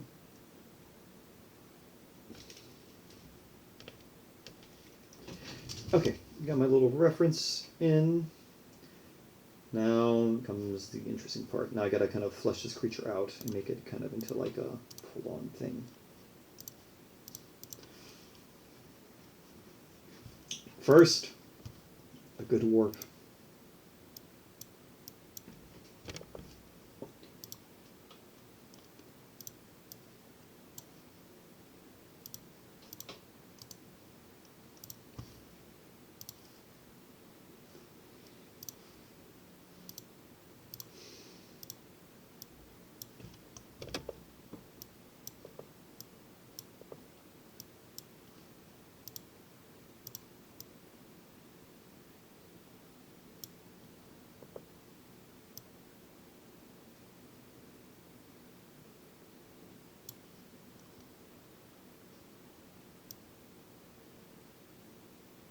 There we go, a little bit of change. There we go, a little more on the neck, a little more on the tail. Thicken that up just a smidge. Raise, yes. Yeah, there we go.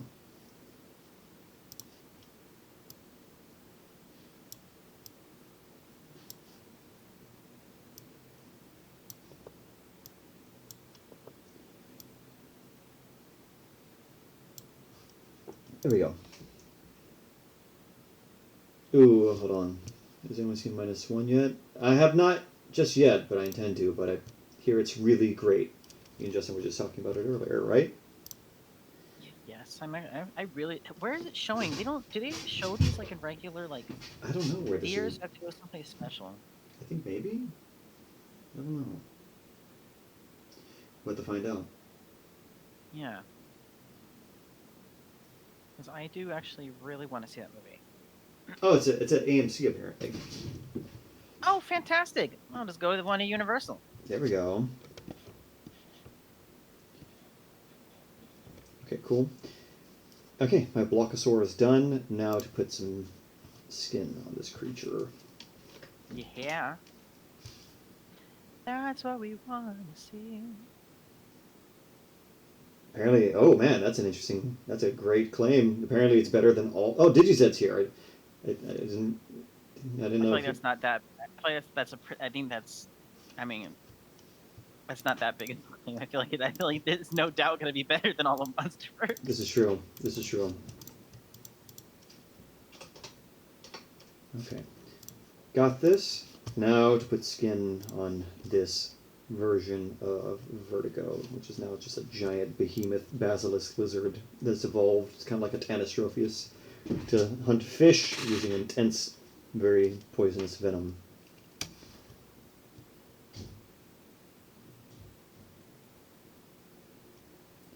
And yeah. I wonder if I could. Oops, no, definitely not.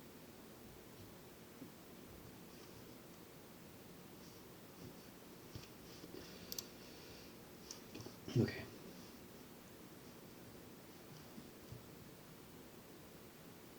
Oh, you finished your Godzilla piece. Good job. Yes, yes, I saw Digizet. It looked amazing. Great job. Did you get a chance to see it, Justin? Yes, I love them all. They're all fantastic. You guys are so talented.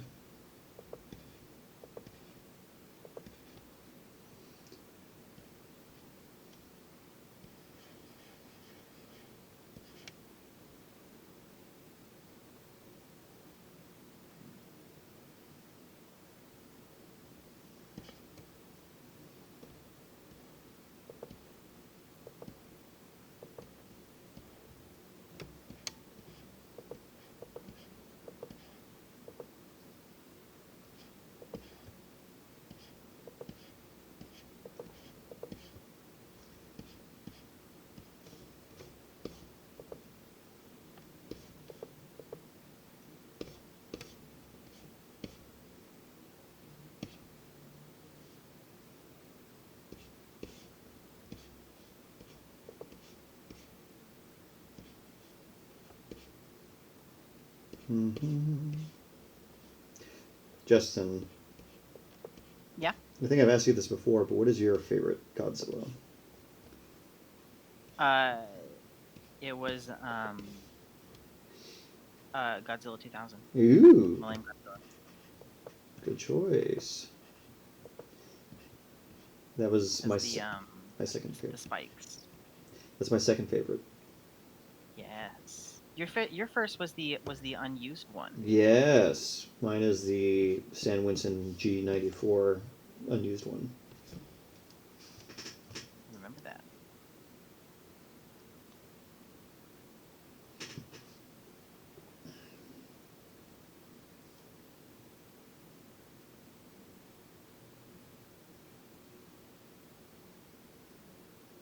Where they get the worms. Wait. Ooh, go to choice. This is true. Wait, which one is a go to choice? Either one are goated, in my opinion.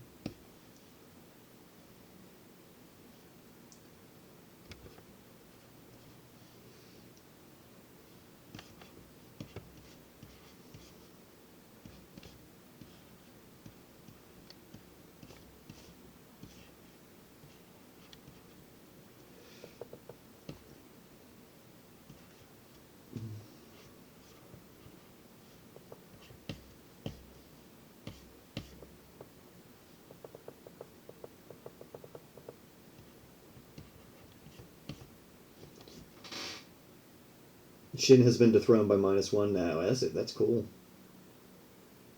That's fine. I wasn't a big fan of the big hamburger anyway. That's what you call him? Wow.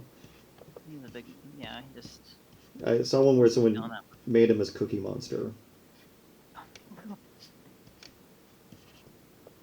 Don't get me wrong, I do like that one. You know me, I kind of like to the left field choice design. I'm always open in game for that. Mm-hmm. Look what I'm doing for Vertigo. That's exactly what I'm doing. He looks sneaky. I was thinking, I was trying to figure out, like, because like the design itself is already kind of like super crazy. Mm-hmm. Like I wanted to challenge myself to kind of make it more like to go the opposite direction instead of going like more crazy to kind of make it more like a naturalistic animal. Yeah. Don't get me wrong though, you know I can. You saw my Ultimasaur. I have seen what you can create. I know you're more than capable. You know, but I think if it's like an exercise, you know, it's like one of the things I really want to do. I think in time, I'm not saying right now because of my time.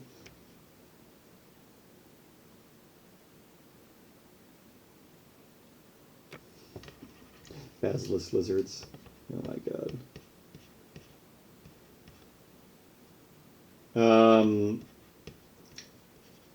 I was just gonna say though, I wanted to kind of challenge myself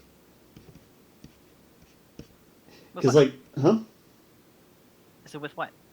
Oh, because like I think for like one of the things. Oh, I was gonna say, I kind of want to like I'll say it right now. I got to figure out my scheduling, but next year I kind of want to like open up to more streaming during the week, like for myself. Oh yeah, Like definitely. Sundays, like I kind of like I said, I keep that for my world building project. But I think sometime during the week, maybe I'll figure out another day. I kind of want to start doing like more character design exercises, and one of them I want to do is like when you turn like an animal into a person, like a character design.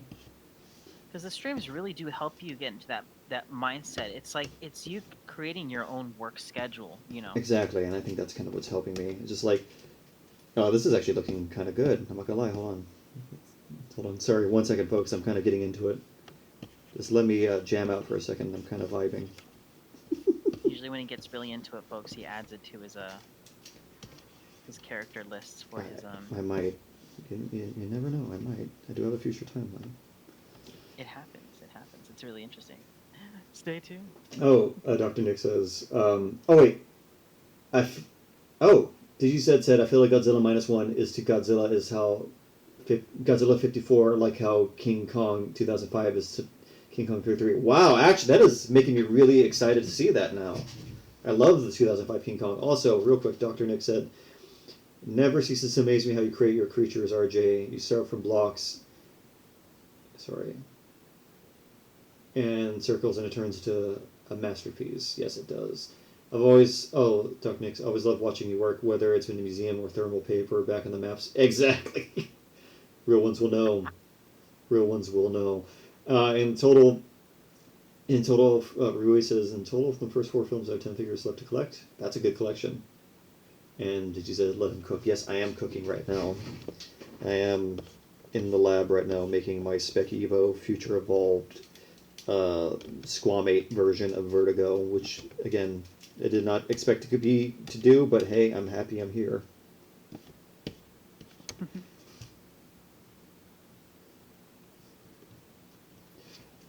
Again, what it really comes down to is like, it's that thing to challenge yourself, like to go to one extreme to another. Like Vertigo is already like an extreme, super like hardcore '90s like monsterified creature, like no different than what we did from like the hybrids, and I love that. But for me to challenge my design prowess has always been to kind of been like, well, can I do it the other way? Can I take something super designed and like into kind of something more monstrous and then make it more believable? I've seen people do that with like the Jurassic World monsters, where they try to make them more accurate, even though like the Indominus Yeah. Rex is like not a living creature. It's like, well, what would it look like, if it was following more closely the anatomy? And I've enjoyed those, but I kind of wanted to take it more liberty, kind of the things. But I still want to keep an eye out for the things that are kind of like design cues. See, for example, Vertigo has like these 2 spines and then like these barbed kind of things. So maybe instead I can also add...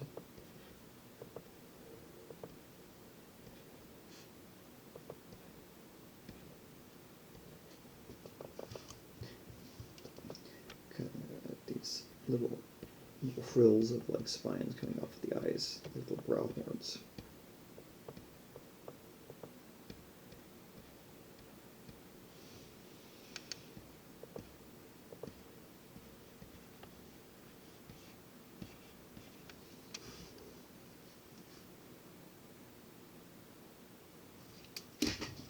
Oh, wow. Ruiz says, RJ, Justin, Godzilla Minus One is the only movie to ever make me tear up in my 15 years of existence. That's impressive.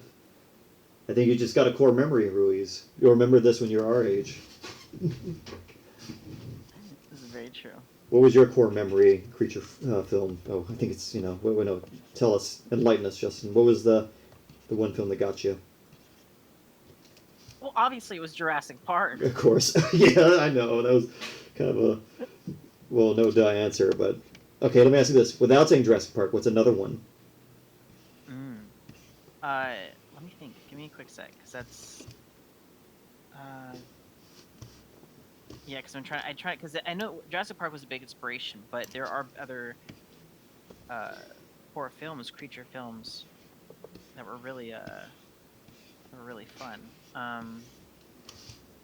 I'm trying to think, though. And audience, feel free to join in. What was, much like Ruiz, what was a film that really got you? Like something that like moved you. It didn't have to be like, it could be whatever you felt like, something that will stick, that stuck with you, like something that you, a film that you really love. Oh, the stream cut out for Ruiz. Are we still on, Justin? Yeah, we're still on. Okay, cool. King Kong 2005, yeah. Star Wars, ooh. Those are good picks.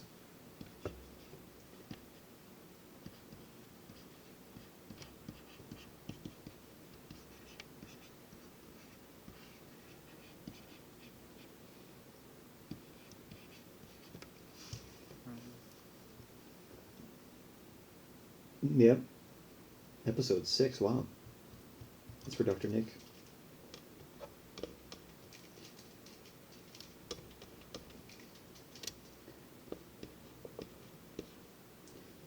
Okay, let me look at the... I love it, when something can get you like that. It means there's a lot of care, or something, you resonate something with it deeply, Mm-hmm. It's always kind of a good indicator of something that, influences you.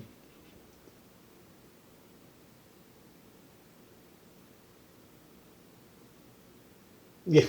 Jurassic World Fallen Kingdom with the Brachiosaurus eye. Oh my god, Reese, we are on the same wavelength, except mine was more like... Talking about that. Yeah, I more so... I actually did cry at that, more so though, because there was a part of me that knew that, like, okay, we are very vocal, me and Justin are very vocal about our not much care for the Jurassic World series at large. At least, later ones. For me, it was more like because, in my eyes, the franchise died. Dramatic, I know. If you enjoyed the film, that's completely fine. I'm not here to tell anyone otherwise. I'm just saying, for my tastes, and for what I enjoyed, from the series, it kind of did not hit the mark for me, and it kind of really felt a little more mean-spirited for me. Yeah, keep in mind that we grew up through majority of high school and our whole developmental years, like, without Jurassic World. So, we grew up with Jurassic Park. So then when we, becoming as adults, you kind of see, like, where it's sort of headed. And it was like, oh, okay, well, all right. Yeah. That would make do. Yeah. But like I said, Nick says I highly agree. It's like, yeah, it didn't do it for us. But, again, if that is your film, that's completely fine. I'm not going to sit here and tell you no. Yeah, if it is, go off, sister. That's the beauty of these things. You can take whatever that is and transcend it into your own inspiration. Oh, as you said, I kind of have the same feelings for the MonsterVerse because of how detached the new movie is from Godzilla 14 and Kong Skull Island. Yeah, I was just saying the same thing. That new, like, MonsterVerse film trailer. We were just talking about this before the stream started. It's like, it's not getting us excited. It was more so like, okay. Yeah, and you know what's so interesting is I remember they were talking about how Godzilla versus Kong was like, it was like, I guess it was like positive. It was like heavily received by critics and stuff like that. I actually didn't like Godzilla versus Kong because I thought that it wasn't a Godzilla movie. It was all about Kong. And to be honest with you, I'm not a big fan of Big Monkey. After Peter Jackson's King Kong, that is King Kong for me. Like that was you. Maybe that's a good eye opener too, because something about that King Kong movie was absolutely fantastic. It was told very very beautifully, and I thought it was very poetic as well. But that one is That's a good Peter movie. Jackson's King Kong is fantastic. It also has world building. There's a spec Evo element to it too, which is mind blowing. It has. Yeah. Oh, mind blowing. That movie's amazing. I need to get that World of Kong book. Yeah, we all do, bro. We all do. The fights were cool, but the characters were flat. I can see that. I can see that for some. But I do think, though, it is one of the best movies we got with King Kong. I enjoyed King of the Monsters, though, but that's just because, I'm a big, I like the OGs. The OGs. Okay, make sure I don't get any tangents.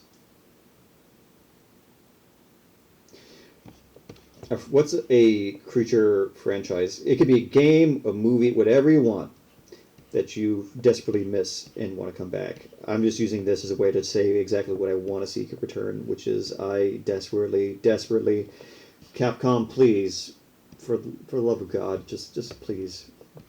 I don't game much anymore because I don't have time, because it takes a while to get into it. But I really want a new Dino Crisis, please. I just want a new Dino Crisis, like Dino Crisis 1.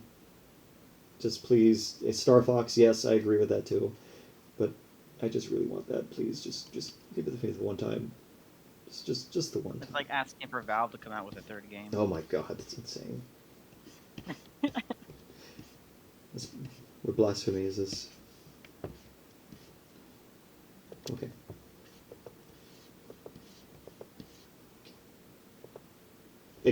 Dino Crisis 2 remake, yes.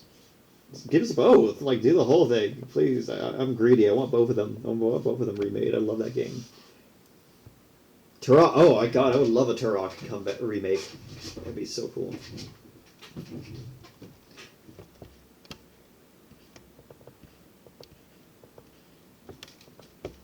The Dinosaur Hunter. I'd like the Dinosaur Hunter to return.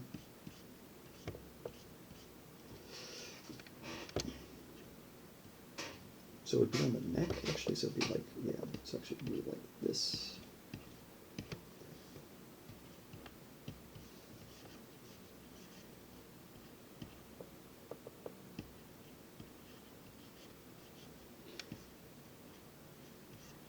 There's also like, you ever run into the dilemma, Justin?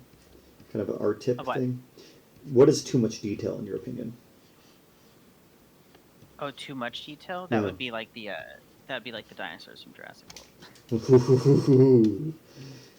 that would be like Blue, where they put so much scaling on her to look like an iguana that she just they ruined it with the paint job, and it ended up looking all muddy. Yeah. That's why that's what I mean by too much detail. Like that's why I feel like all the dinosaurs in Jurassic World look really really muddy, because they put way too many they overdid the detail way too much on them to where it didn't look natural, and then they just made a muddy paint job over it, and it ended up looking like gravel. It's funny. That's a good kind of. Hold on, real quick. Let me see. What Dino Crisis remake, War of Monsters is allowed to come back, remake or sequel. That sounds interesting. I've never heard of that game. That sounds pretty fun. But I was going to say, Justin, that's a kind of a good segue into this question. If you don't know, folks, Justin has spent time doing he's trained for like literal special effects. He's a talented artist, as you can see. But this is a mere fraction of the power that he has shown. With that being said, though, give some insight about for your process and time, learning at Stan Winston Studios and schools. What were some things you learned about good creature design ethic and good story design and like in that, and like I know we practice in that, but like tell me more about like, I'm actually curious myself to kind of see like what were things you picked up while you were there. Um, One thing that I learned is that uh, to because I wasn't able to I wasn't unfortunately wasn't able to be a part of like lots of the I was like a shot monkey. I got to work with the special effect. I mean, I got to work with like how they ran pieces and stuff like that, and you know and sort of the things that it took to be able to create and to create animatronics and stuff like that. And one of the main things that I learned was don't be afraid. Don't be afraid of trying something different, because a lot of the things I believe, or a lot of things depending on the time you could see, are repetitive. And so there's nothing wrong with trying to be fresh, to be, to introduce a new, fresh idea. A lot of people like to play it safe, and I think in art, the beauty of art is to be able to show people things that they have not seen before. And so don't be afraid to be able to challenge yourself and come up with something very, very new. Um, and don't and don't be afraid to be able to push yourself to be able to out of your comfort zone.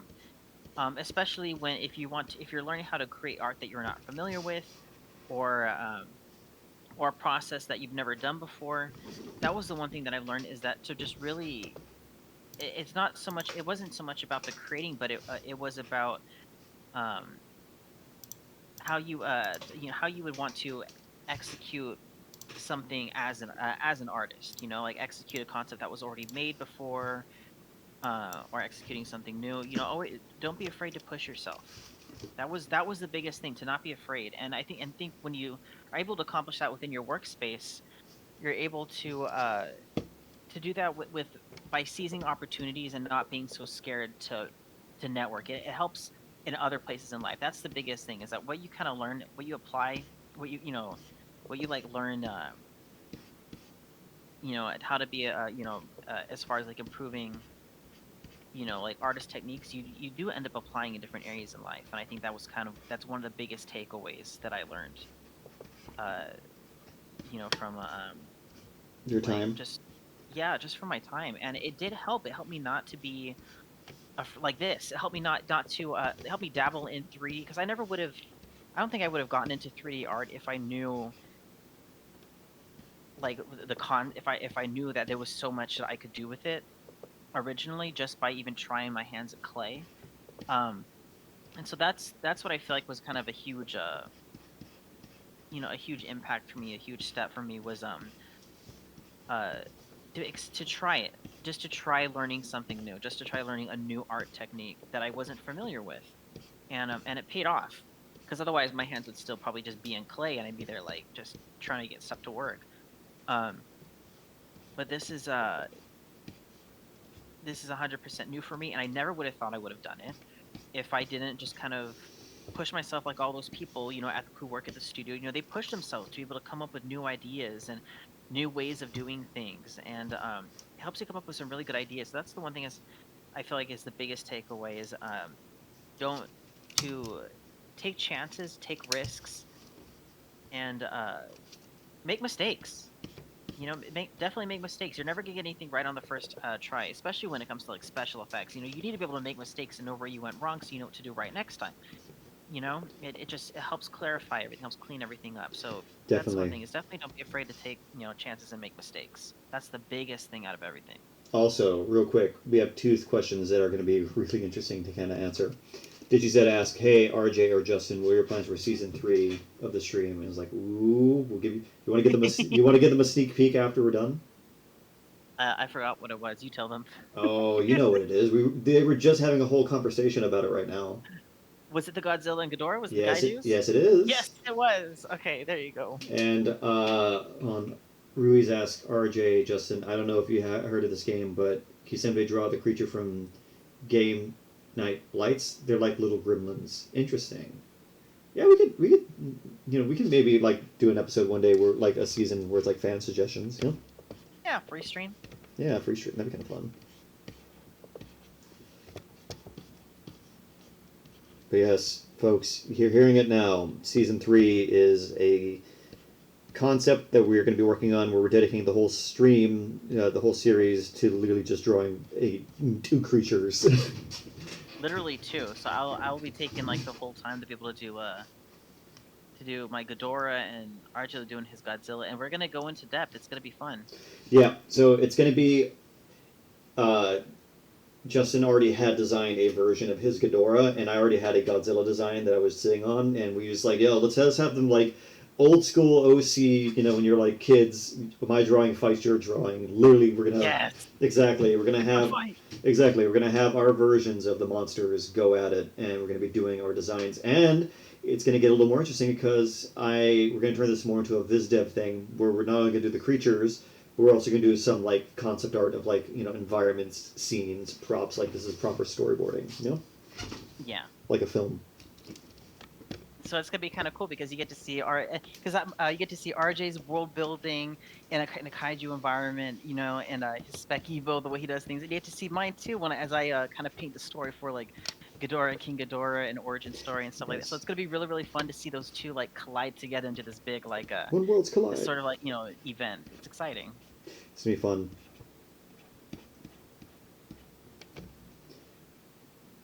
Which is kind of funny. You just said that right now. Rui says, RJ, have either of you drawn Manda? I feel like this this Vertigo is very Manda-ish. But not yet. Who knows? We could draw some like Mandas when we get to the Godzilla thing. Yeah, we could have fun. Yeah, it's gonna be a good time.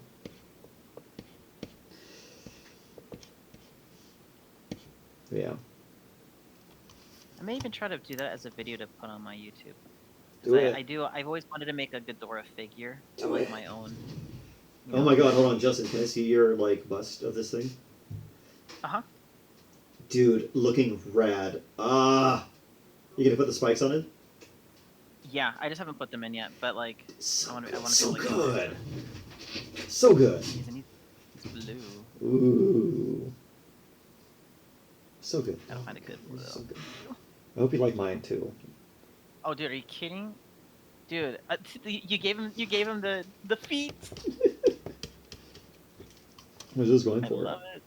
You know what's so funny though is because every time I see them run, those like the running like lizards run, and the way they swing their feet kills me. Absolutely kills me. This would be terrifying to think about it. Like this thing is like a big one. Like think of this like my Vertigo, by the way, is probably like more small. You know, if it's more of a naturalistic creature, probably the size of like a big Komodo dragon. You know, or like a little bigger than that. It like run at you. But like think about that. Just like it runs at you.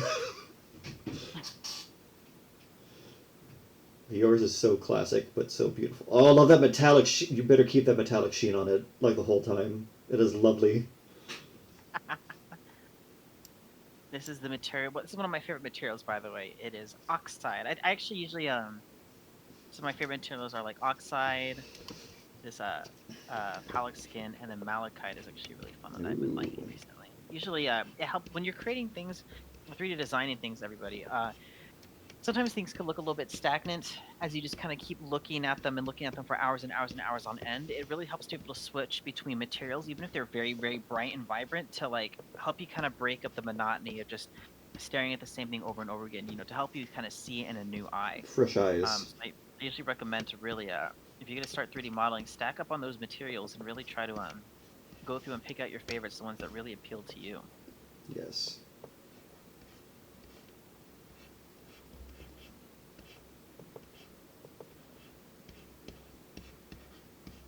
There we go.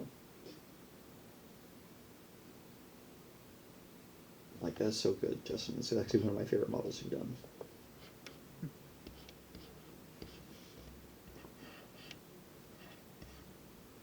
I have to get my other Instagram and YouTube going with all my Minecraft stuff. Minecraft? Is Justin going into the Minecraft YouTube phase? My Minecraft figures. Oh, your Minecraft figures, yes. You do Minecraft figures. Yeah. I'm not going to stream Minecraft. You don't need to see me play. This is true. But yes, the figures that you're working on. Oh, the public it's going to be so cool. Hold on. Rui says, imagine the basilisk and the T-posing Ultimasaurus hatchling hunting together. One would distract the prey and the other would go for the kill. Yes. Hilarious. Dude, Justin, again, you really embody the character. I'm sorry. It just looks too good. Thank you. I'm trying, dude. I love yours too. I'm telling you that. Spec Evo, you're the guy. It's just too much fun to see. I love it. Think of that. Like I'm still learning. But again, I think a lot of people don't realize the amount of thought that goes into that, because you're taking inspiration from like how things have evolved over, in Earth's history over the course of millions and millions, hundreds of millions of years, and then you apply it to something that didn't exist, and then apply the same process. It's a lot of it's really, really, really complex, but it's super, super, super fascinating. And I think a lot of people don't really appreciate or sometimes understand the amount of thought and planning that can sometimes go into that. I know it's like a lot of things. If you've been seeing, and folks, if you've been seeing my Sunday streams, you know that I try to hold myself to a lot of detail, and this is like fun to do for me. Like I really like kind of, because like the idea is like it's kind of like like isolation workouts, Justin, like where you're trying to like get everything kind of equal in your body, like in a way, like you want your arms to both be defined or something, Oh, I thought that meant like when you work out by yourself. I was like, yeah, like you trying to be alone and not go to the gym. I definitely get that. Yes. No, I'm talking about. Actually, let's see if I can put it to the side. The gym has just way too many people. You want? Yes, I feel that. I just kind of like want to work out on my own. But no, I was talking about. I guess you could say it like this: like when you're doing practicing, it's just like you were saying, you want to have fresh eyes for design. So like I can make something a little more exactly isolating specific muscle groups. Yes, I'm isolating specific design ideas. Like, you also want to practice styles. You kind of want to be a little bit of an artistic chameleon when you're doing visitive work, because you might be working on a project that requires you to take someone else's work, in a way. Yeah. If there's an established kind of look and design aspect to it. Yeah, especially if you have like an art director and they're the ones who are basically commanding where everything wants to go. Like sometimes they're like, we want it to look like this. You got to work with it. You got to work with it. This is actually looking pretty good.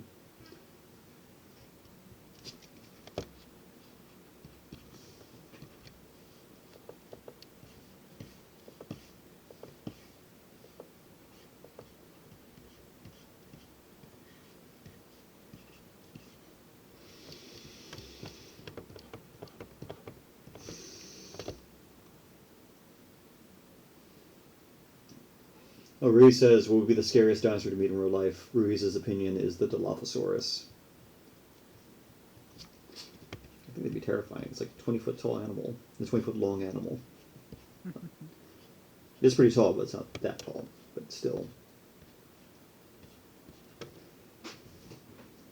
Ooh, Dr. Nick said Cryolophosaurus. You remember Cryolophosaurus, Justin? I mean, of course, it's my medal, you guys. No, were you at it? Did you ever work at NHM? Yeah, but I didn't get to work that exhibit, but it was there when I started training. Yes, Jolly. Dr. Nick remembers Jolly Watch.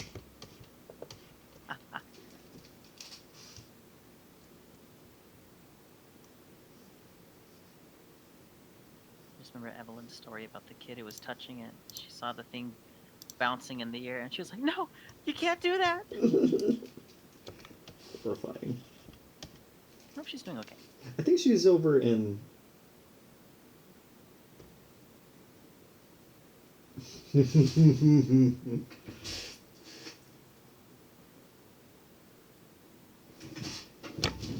It's funny, though. We feel like species from a different time at that place, right, Justin? Yes. Dr. Nick knows. Our era, our time. This is our time. Down here is our time. You guys know that Goonies reference. You guys need to get out more.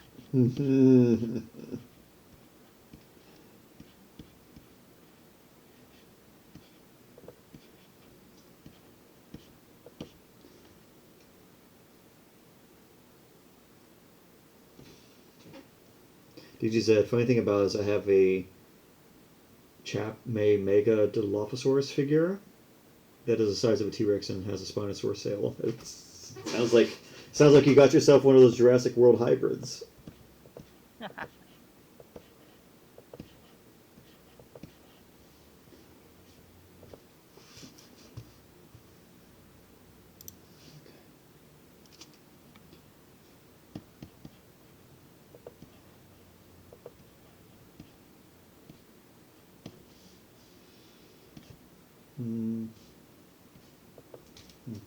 Interesting.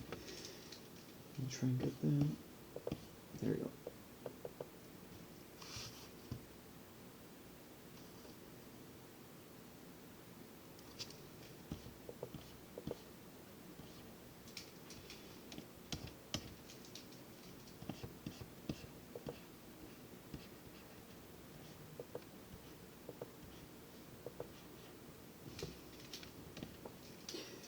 Okay. I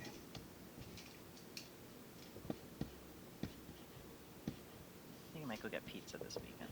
Dude, I feel that. Like, I'm still thinking Babe Ruth sloth. Interesting. Okay.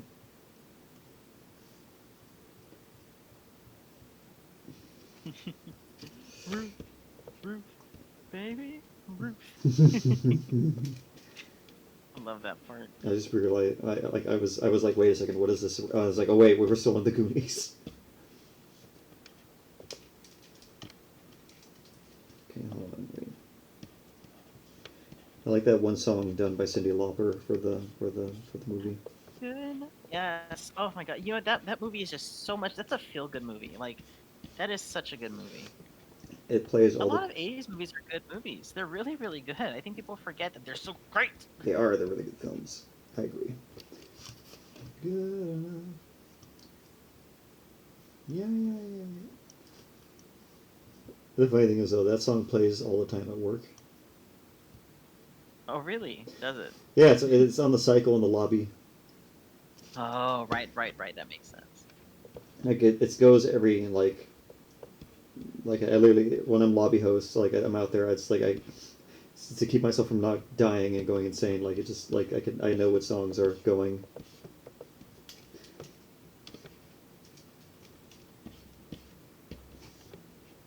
That reminds me when I worked at Universal. I worked over Despicable Me.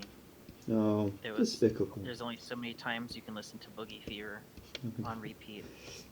Oh my god, you poor man. That's okay. That was years ago.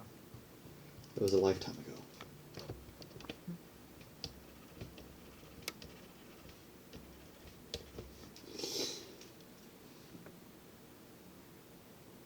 Back to the Future is Reese, your favorite film. Good choice. Pretty in Pink, dude. Yeah. Oh, you know what? You know what's a good one? 16 Candles. One is. Do you want to know the funny lore about that? What's the funny lore? Because I love that movie. I'm named after Jake Ryan. No way. Are you for real? Yes, I am named after Jake Ryan. My mom your name's not J.R. No. Ryan Jake? My full name is Ryan James. Ryan James. Oh, okay. But it's funny. I'm named after like my dad, but not by like my mom wasn't thinking about that at the time. But like she named me after Jake Ryan because my mom thought he was like super hot. He's like, oh, she'll say no, but like that was like I'll never forget that she told me that when I was a kid. When I asked her, I was like, where did my name come from? My mom's a very blunt person. I love her. She's amazing though. He's like, I don't know. He was cool. So she keeps saying like she'll change it every now and then. It's like, no, it wasn't that. I was like, no, that's my canon. You said that already. No. You said that to me already. Denying it. Exactly. Don't deny it now. It's okay though. I work with pride. It's like, yeah. I don't even know. I haven't like the funny thing is I don't think I've ever like legitimately like seen 16 Candles all the way through. I don't. It's really good. Some of those movies they really get you. They're really. Oh my god! Really hold on, Justin. I think Dr. Nick was there because like we were talking about 80s films. Dr. Nick was there when I sang "In Your Eyes" to my ex. It was mind blowing. Wait, what happened? No, at the holiday party, like we had an 80s theme holiday party, and me and my ex were there, and I sang "In Your Eyes." Oh. Can you sing? I can. Wow, I'm so impressed. Actually, I do want to take like singing lessons to like get better at it too. Sure, why not? Super fun. Yeah, like I'm trying to get into music as like another hobby because we turned art into our jobs. Not saying we don't love it, like, but at the same time, it's like when you're creative, you want to do other things to kind of exercise creativity. Like I also cook every now and then. Ooh. I make like experimental dishes because I like food. Thank you, Dr. Nick. Ruiz surprisingly wasn't named after Mario. My name is a mix of my aunt and dad's name. That's actually really cool. How did you get your name, Justin? Well, my name was like originally going to be Luke when I was like a kid. Luke. After like Saint Luke, but as all Mexican babies are, always named after saints. But I don't know. I think my mom just came up with Justin like on a whim, and then all my brothers are named Jays. Jays. So it was just kind of like like my older brother's name is Jared, my younger brother's name is Josh. We're just a bunch of Jays. Gotcha. And I don't know why. I mean, we just accepted it. My nickname when I was young, but basically I was always J2. I was the second J. J2. That sounds like a movie. No, I'm a number, but so I don't know why. I just know that I was a. You're J2. Yeah. Although my middle name Frank, though that's more named after because that's named after my grandpa. That's cool. My late grandpa. Yeah. Oh. That one is that's iconic. That is pretty iconic. I didn't know your middle. I think you did tell me your middle name is Frank. Yes.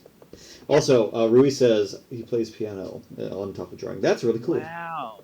That is coordination that I could never do. I am so impressed by people who can play piano because the fact that you can just like move up like your fingers across keys and you're not spasming all over the place is fantastic because I'll try to play piano and my hands will just start twitching all over the place and then I just look like I don't know like I'm trying to like play mashed potatoes, like it just doesn't make any sense. So I'm super impressed with That's that. pretty rad. People can play instruments. That's pretty rad. I played the trumpet when I was younger. I played the violin and the trumpet. Yeah, back when I was in elementary school, I played the trumpet for the violin for like 2 years, and then middle school, I played the trumpet for 2 years. And I'm gonna be 100% honest with you, not once was I able to read sheet music. I had to memorize everything. I was. I can't think. My brain does not think. My brain thinks very, very visually, and it doesn't think as an instance. I feel that. So I can't. That's why it was hard for me I couldn't learn. It was very difficult for me to learn notes, and it was very difficult for me to learn foreign languages in school. Because my brain can't see, it can't see the note to the sound, or it can't really physically see the word, because a word is words are instances. Yeah. No, I get you. That was always very, very difficult for me. But yeah, I had to memorize all of that, my dude. Interesting. I was gonna say, Justin, I'm gonna be honest. As someone with epilepsy, playing piano is a challenge. Oh, Worldmaker is here. Welcome.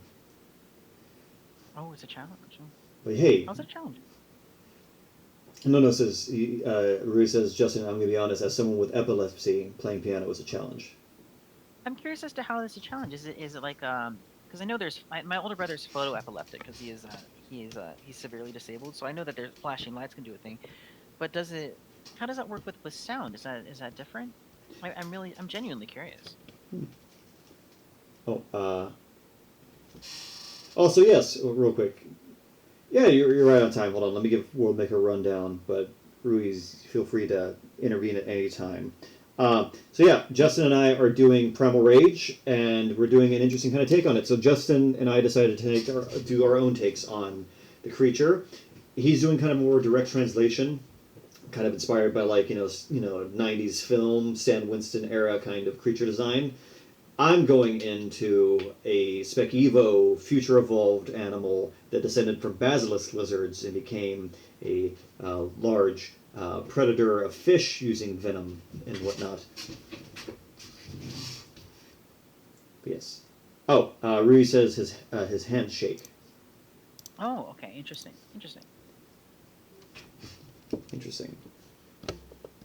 Oh, come Come on. But I've always liked to see like how people express creativity in different ways. You know, it's been fascinating to me. Oh, it's absolutely mind blowing. It's so humans are just so cool. I wish that every person out there could just understand their own importance. You know. How cool they are. Well, we do that in our own little ways here, and Mm-hmm. people getting them they're excited to draw.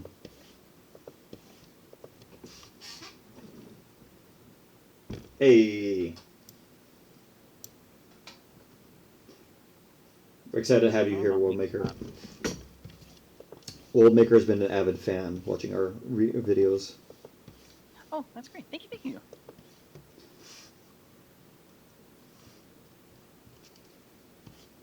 We were just having spirited conversation about what was it? There was an intense discussion going on about Godzilla and King Kong earlier. Yes, very much so.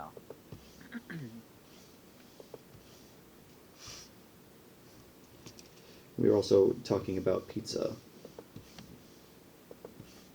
Yes, pizza. Dude, Pizza. I'm so hungry. Oh, you know what was probably a big thing for me as a kid? Now that I'm thinking about it, the Power Rangers. Yes, the Power Rangers. I was wondering when you're gonna get to that. Oh yes, that was huge, and like even now I'm still huge on Power Rangers. Like oh my god, I am Justin knows absolutely. Yes, I literally binge watch every season. In fact, I was just watching the was it Cosmic Fury, which is the new one. I was just watching that one, but I got to start over. I got to start back from Mighty Morphin. It took me like, I think I used to like binge watch it. It took me like a few months. It took me like half a year to be able to get through all the Power Rangers because they're continuous. They don't go like, they're kind of all connected too a little bit. So there's kind of lore that goes with each one. But man, that's a big one as a Power Rangers, man. Down of Thunder was mine. Like I love that one. Power Rangers, Down of Thunder. Especially Lost Galaxy, man. Oh my god, Lost Galaxy? That theme song? Lost Fire. Galaxy. Fire. Oh my gosh, I sing that in the shower all the time, man. You'll never be able to top Lost Galaxy. Keep it space. Yes, love it. Yeah. It just feels like the send off. Wasn't it that supposed to be like the final season of that era? Yes, okay, Conchu, but some people will say I very much consider what's it called? Lost Galaxy to be a part of the Zordon era. I don't know how you could see it otherwise. It has so much from the previous stuff in it. It's definitely a part of the Zordon era. Exactly. And if you don't think so, you're a fool. You heard it here, folks. If you don't think that Lost Galaxy is not a part of the Zordon era, you're foolish. You're being silly. Because what came after Lost Galaxy again? Which was after Lost Galaxy? Oh my god, what was it? I knew every single one. I forgot. Lost Galaxy, and it was gosh darn it. Anyone came after Lost Galaxy?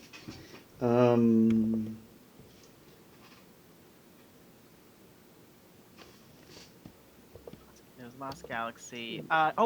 Sorry. It was Lightspeed Rescue. Was it Lightspeed Rescue? wait, was it Lightspeed Rescue? Yeah, because was it the Time Rangers? No, it was Lightspeed Rescue because I remember that they always have the previous. They'll always do the thing with the previous Power Rangers make a cameo in the next season, and I remember that everybody from Lost Galaxy was in the Lightspeed Rescue like hub under the ocean. I don't remember who they were fighting though. Oh, because it was Trakina's revenge. I remember. Yes. God, yes. like Now I remember. He's like triggering so many. That was oh man, that was what a riot though. No. Every Power Rangers villain is an icon. This is true. All right, let's ask the chat though. I'm curious. Chat, if you grew up with Power Rangers and if you're fans of Power Rangers, what's your favorite villain?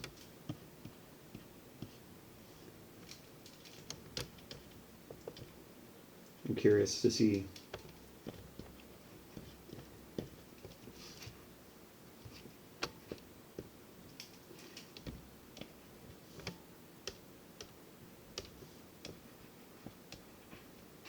Yeah, some of the villains are just, yeah, gosh. Oh, And World they're Maker's great. I'm never telling seen it. It's fine. Like, if you haven't seen it, that's completely fine.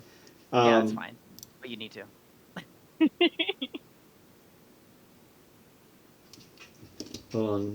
the hardest thing for Ryu says the hardest thing for me to play is probably Ghostbusters, bunch of rap notes, but when I play it, it's epic. That's pretty rad. Love a good Ghostbusters theme. That's pretty cool. Nice. Okay. Ghostbusters. I think I got the general line work in. I'm just going to take off this one to kind of see where it's at. It's looking lovely. I'm just going to add some more details and then I can do some like color. No, I'm thinking of the Ghostbusters theme.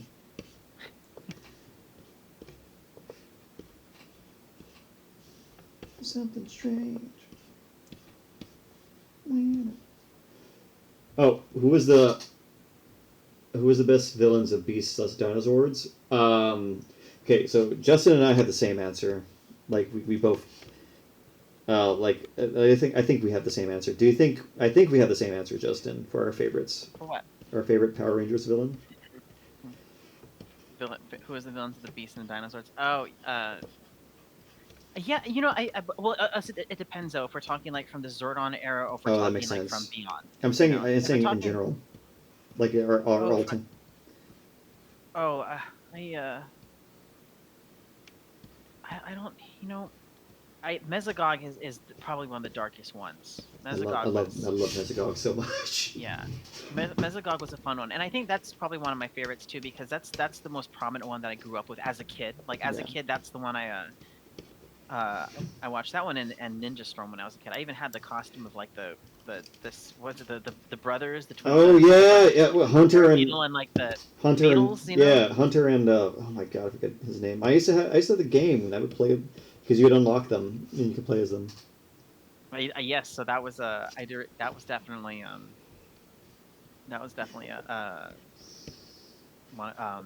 big one. Yeah, that's definitely good. it. But then as far as the favorite Zords would go, the Megazord it's gonna have to be the from Lost Galaxy because they assembled and they would play the Lost Galaxy theme song. And it would be super epic. That'd be super cool. I'm not gonna lie, because it's too hard. Okay, I'm just adding some. I think that's probably where I started liking punk from. I think that's really? Like, because that has to have been like part of the origin story. You hear it here, folks. Justin's punk obsession came from this. Yeah, I love punk, dude. I love punk pop. I was just trying to put together a whole playlist of like Spanish Latino punk music. Oh, that sounds cool. I'm not gonna lie, that sounds rad. The music is so good. I don't speak Spanish, guys, so I don't know what it's saying, but like the music's fire. As also a Hispanic person that cannot speak Spanish, which for me I'm trying to learn. I discovered this is pretty rad. There was like this Aztec death metal band that I discovered. Oh, okay. And they're speaking in like Nahua. They're speaking like not in Spanish but in Nahua. That's pretty sick. It's pretty rad. I'm not gonna lie. I hate not knowing Spanish. I hate not knowing another language. Like why? Why? Well, hey, like you said, challenge yourself. It's never too late, man. Yeah, that's true. But in all honesty, though, I want to learn Thai, like because I love Thai movies so much. Nice. They're just so funny. Oh, I probably learned that first. World Maker discovered like dwarf metal, like fantasy dwarves. Huh? Like dwarves in fantasy movies. Okay. Like metal, like music like that. Okay. I'm having a hard time wrapping my head around it, but heck yeah, go off, man. No, like you imagine, I imagine okay, like fantasy movies like Lord of the Rings. Yeah, I've never seen it. You never seen Lord of the Rings? I may be 100% honest with you, my guy. Fantasy has never been. It never holds my interest. I don't know why. I think it's not. That's fine. Yeah, I don't know why. I think I never was into the big fantasy and magic stuff. I just don't know what it is about me. But continue. They're like a fantasy race, like they're like they got beards. They're like short stature. They tunnel in mountains and whatnot. Yeah.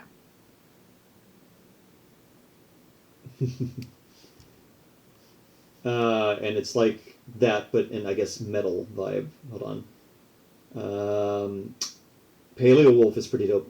Dr. Nick says he has some background on yes. Bro, try again. I'm approaching your location. Hilarious.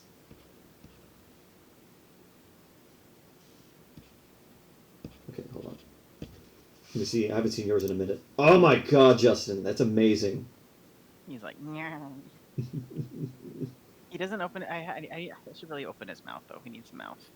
He needs teeth. Oh, you're gonna do the teeths? Oh my god, yeah. I'm so excited. I gotta give him. I gotta give him some quills, but he really needs the teeps, man. You know. Nice. Now, Reese apparently can mimic Gollum from Lord of the Rings. Process. Everybody could. I feel like a lot of people could. You don't even have to see the Lord of the Rings to be able to mimic the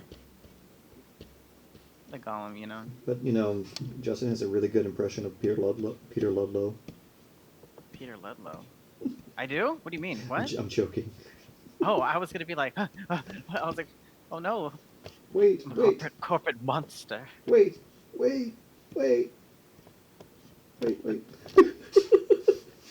I do like those the way they talk though. The very kind of pretentious persona is almost a really fun voice to be able to to be able to do. I like doing that. I like if you guys don't know this, guys, I don't do voice acting, but like I like doing voices. It's fun. I've heard him do his voices. They're pretty cool. I think he should be a voice actor. Let's try and convince Justin to do voice acting, folks. Okay.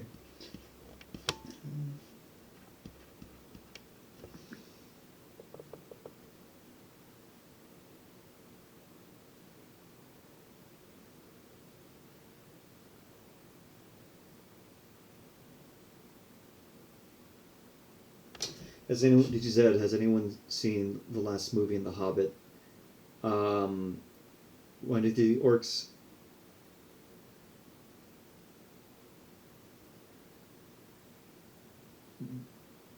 When the orcs use wereworms to destroy everyone because they're basically kaiju?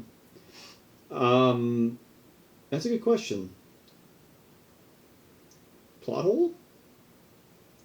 Maybe that's going to be a thing. They couldn't control them. They wanted to beat them handily themselves. Interesting. It could just be a plot hole. That's not a thing. Just something that wasn't thought through when they were writing the movie. It happens all the time.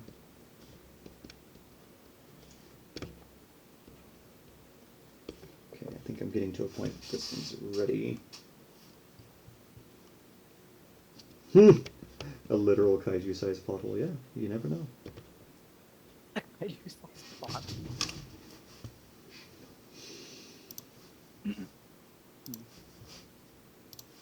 I think that's the one thing I didn't like about the King Kong versus Godzilla is the whole Hollow Earth thing. Yeah, that was kind of, I don't know. I think I told my brother about that. My brother was like, "Yeah, I mean, come on." They were like, "Geology, who's she? We don't know her." I was like, "I know."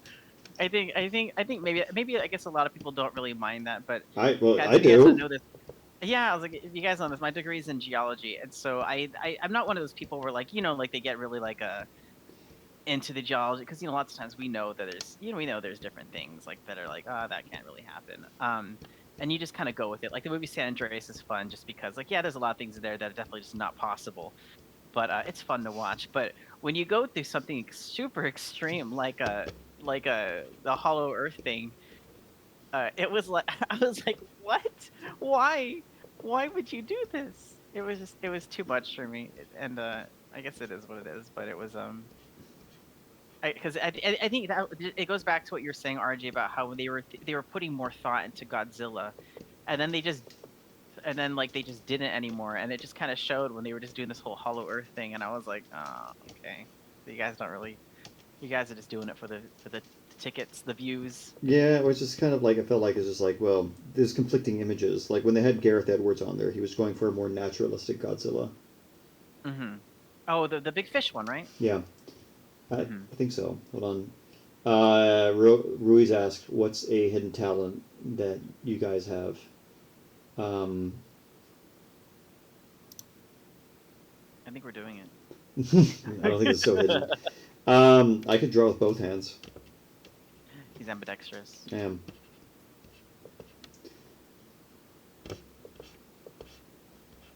And yes, I think.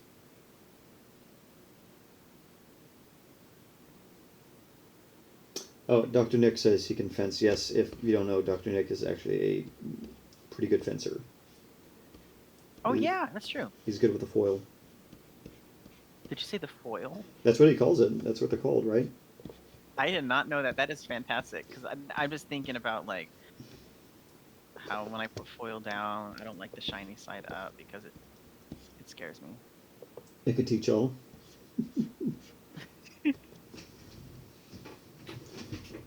Aw.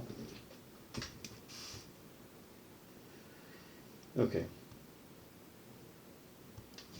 Add some like this. The claw goes up, and that goes further down because, you know, we're trying to avoid tangents. Okay, my mouse and my whatever. He doesn't have any spike going down his back or anything. No, he doesn't. Okay, so he's just chilling like a villain. Gotcha. Okay. Sorry, I added in more details. Let me save it so far. Let me actually.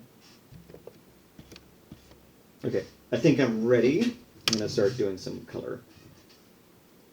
Wahoo! I know, right? Okay. Now add in my colors, and I'm gonna pull from the actual reference. So it's like we go back in time, we can see like the actual like where the things are.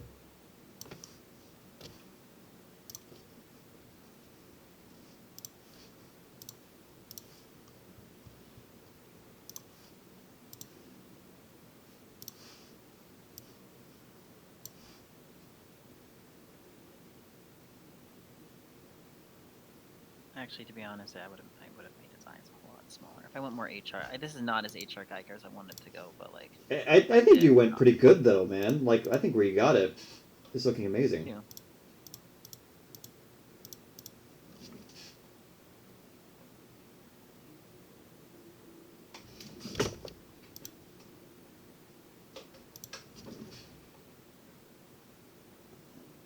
Okay, I got my Spekivo Basilisk Vertigo in.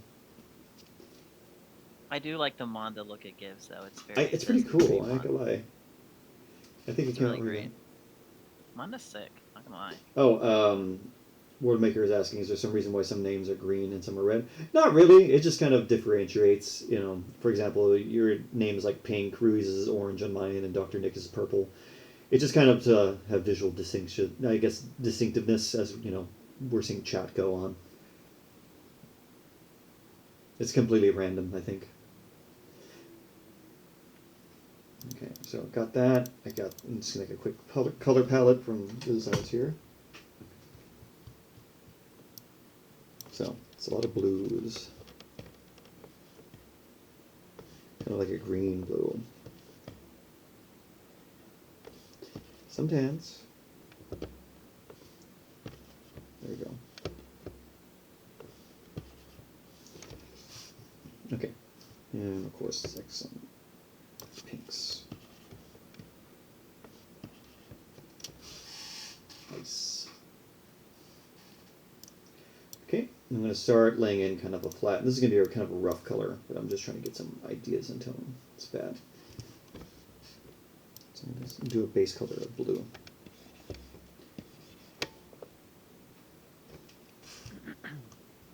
Actually, no, I'm doing this wrong. Let me just do a polygonal kind of thing.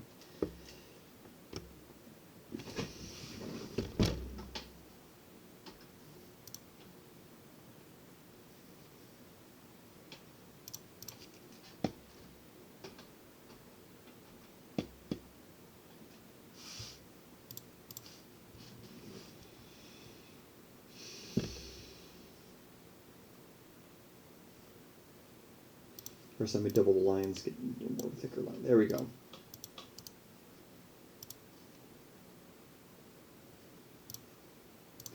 Okay, now I'm going to do a flat layer of color to kind of get everything in.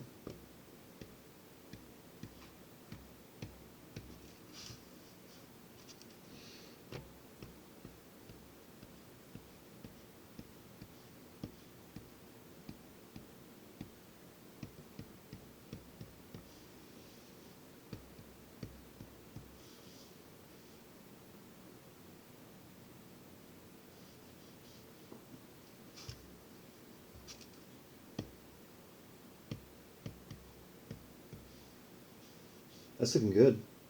So you're gonna open the mouth, huh? Yeah, I gotta trim the inside a bit. No problem. I don't mind going a little longer if you want to. When does our stream end usually? It's like 9:30ish. I mean, I think we need to go. I mean, we're gonna finish on time then. Yeah.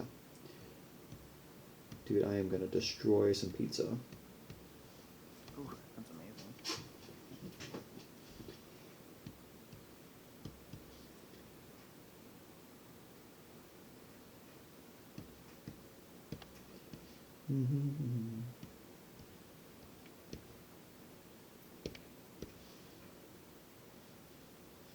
I can't wait to see the kind of teeth you're gonna give it. And it's got those big viper fangs. I'm gonna see what I can do.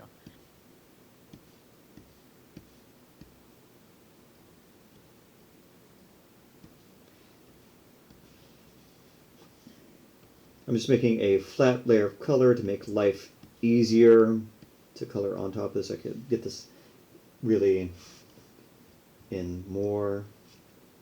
Oh, Dr. Nick, I think that's a question you can answer for DGZ. I know he was evangelizing DiGiorno.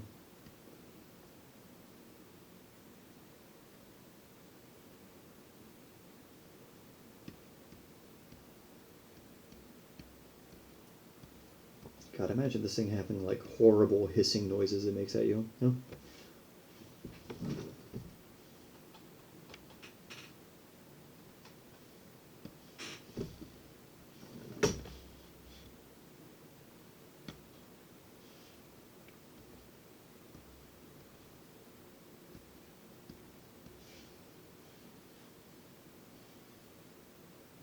Cooked pizza.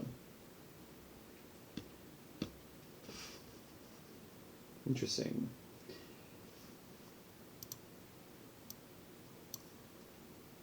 This is true. Cooked pizza is superior, like you freshly make it.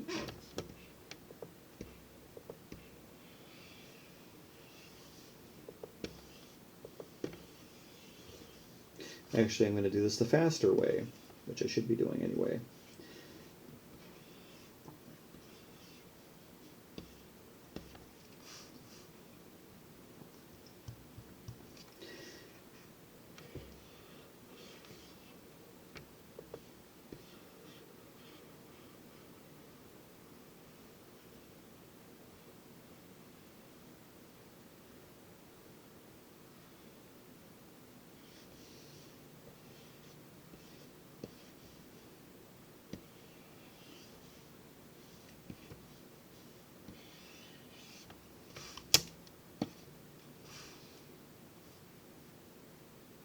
Yeah.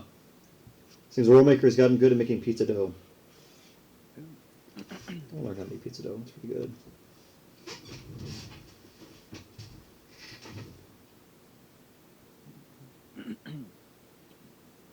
Nice. I like to make tortillas. Tortillas are good. I love making tortillas. Okay. Time to start removing stuff.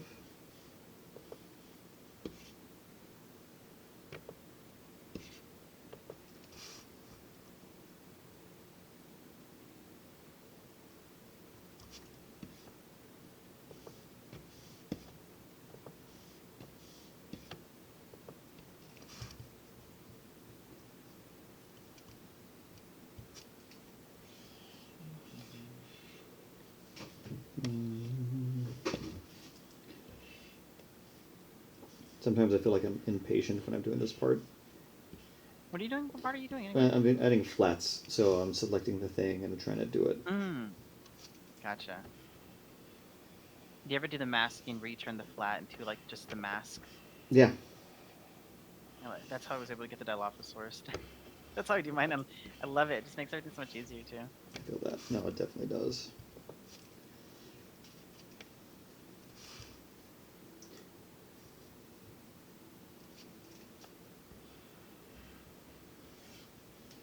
I'm very serious about my sandwich game. I make paninis every now and then.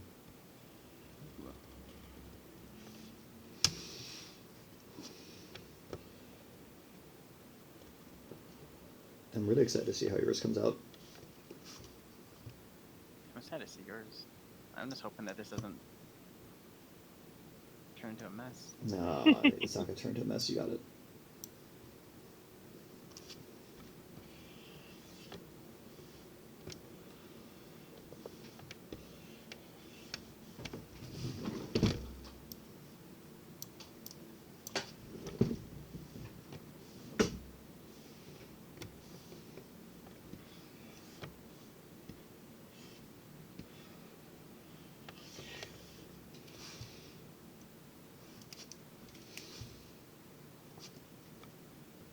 Um,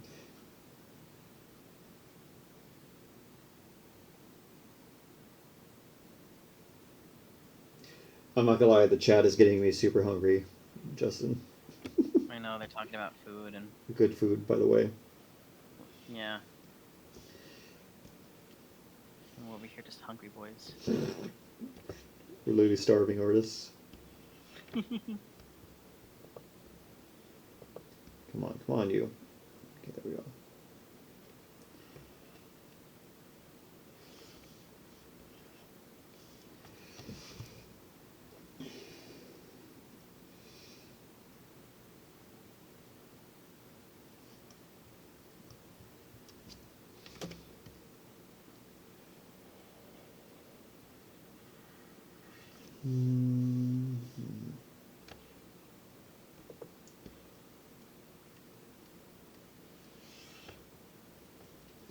Okay, it's coming along.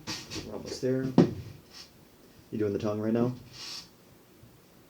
The what? You Oh do- no, this is the upper palate. Oh, okay. Nice. Naan bread is pretty tasty. Did you say bread is pretty tasty? No, naan bread. Or naan bread. Oh.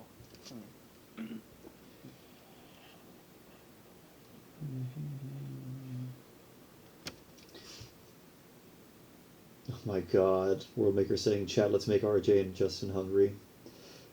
No! Don't do that, please! Please don't. We're starving.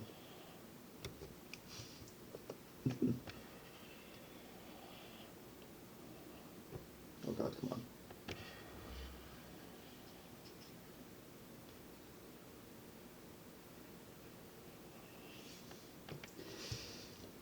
I'm getting actually legitimately good at drawing with the lasso. My power is getting too much. Meat stir fry is good too. I do agree. Actually, you know what? This is a good question, Justin. What's up? What's some? Let me think.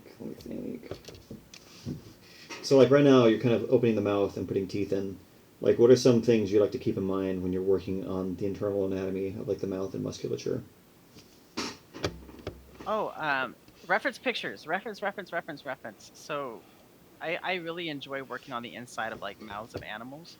But one thing definitely is don't overcomplicate it. Mouths can be a lot more simple than they really are. I know people like to do they get carried away and do all these fancy this fancy mouth anatomy that doesn't actually really exist. Um, so that's definitely look at reference pictures and work from there. Yeah. Because even I've been a victim of putting all this of putting like detail inside mouths and that doesn't exist just to make the mouth look more gross and animalistic. But that's not necessarily how mouths look, you know. Yeah, sometimes less is more. Yeah, it really is. Especially if you're going to be articulating something. I've learned that to sort of keep the mouth somewhat simple, to not overthink it. Otherwise, it just makes the figure. It'll make sense because sometimes you do. If I make something and I know it's gonna be a figure, I will design I will sort of I will kind of design the figure with that in mind. I will design a 3D model with keeping in mind that it's gonna be a figure. So I'll try to keep some parts simple, or I won't attach things sometimes. Like I won't I won't glue the inside of the mouth to the actual body. I'll keep it as a separate subtool because I know that I have to kind of chop that up so that I can put mouth articulation. It just makes it a whole lot easier on me. That makes sense. But that's just a personal preference. I think that's good though to kind of keep in mind that like what you're building is going to be like you were telling me for like the figures you're working on. Actually, I think you could, if you wanted to, I thought that'd be kind of interesting for you to get into, is the idea of like setting up your workflow because of the workflow you've been building for your way you model characters. Oh my gosh, my workflow is well. You have everybody has been seeing my workflow when I start a like when I start a sculpt.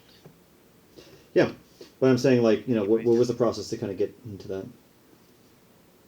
Oh, realistically, just it's a lot of trial and error, figuring out what works best. And even now, I still haven't got it completely down. I'm still learning how to be able to make it easier on myself. But a lot of it is just figuring out what works best for you, because how other people do things are not necessarily always going to be what works best for you. Sometimes you just got to learn what you can, and then you just sort of keep going. You just do what you just keep going at it. Yeah. What about you? How about you? To the workflow that you are now? It's been really changing in good ways. The things I've been learning. Like, right now, this line work is very rough and messy, but it's good for what I'm trying to do, These are just kind of ideation sketches. If I was going to do something more clean, you see my clean line work, Yeah. But it's kind of like not getting too precious with things. Mm-hmm.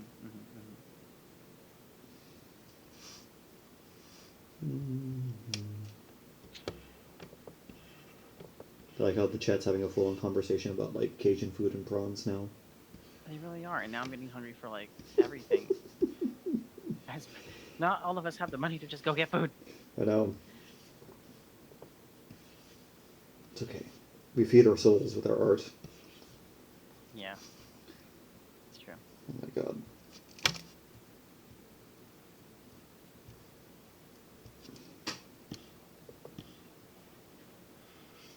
Is there a food that you really don't like, Justin, like that's not really for you? I don't like lobster. Interesting. And I've tried it 3 times because I know that your taste buds change. I know that sometimes like you're just being picky. But every time I've tried it, I don't like it. It doesn't taste good. Mm. And yeah, so that's it. I don't like lobster. The other one is like any foods I'm actually like allergic to. Like I'm allergic to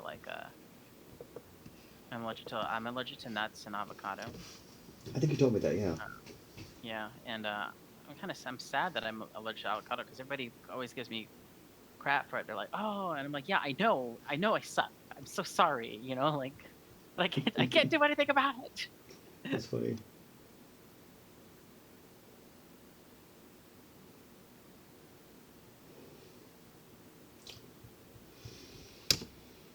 What about you?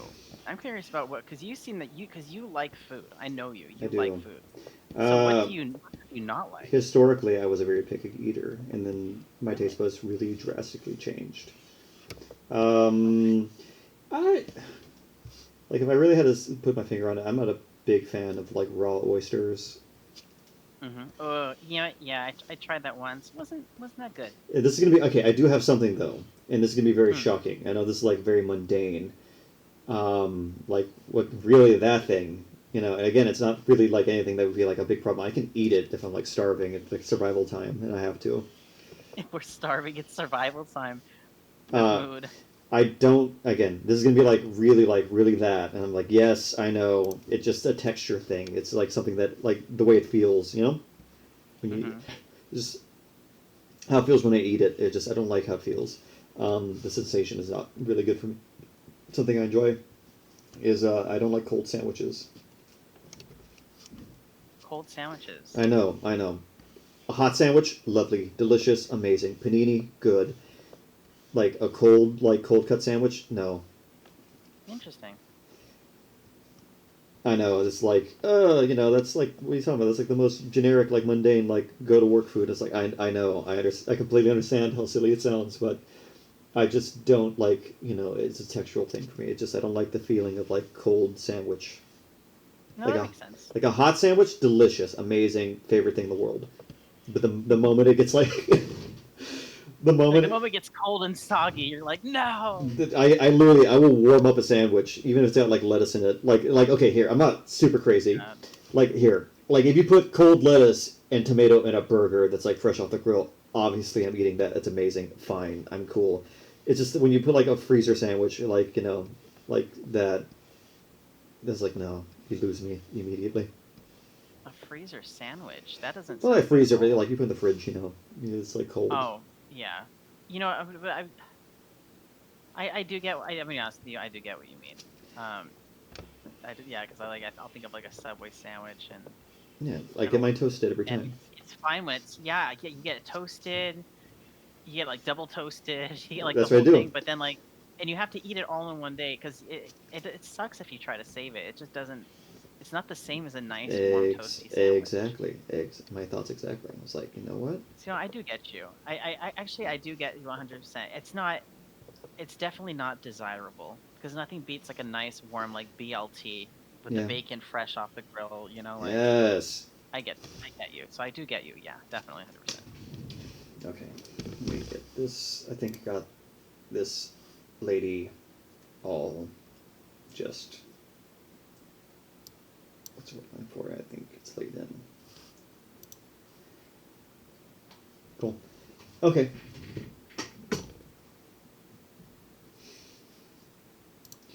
And let's see. Also, before I do that, let me make some minor changes. So I noticed there were like little tangents here. For example, this little claw can come up more. There we go. Always try to fix tangents, folks. Wouldn't you say so, Justin? Yeah, in ZBrush they would be called artifacts when something's a little bit weird. Yeah.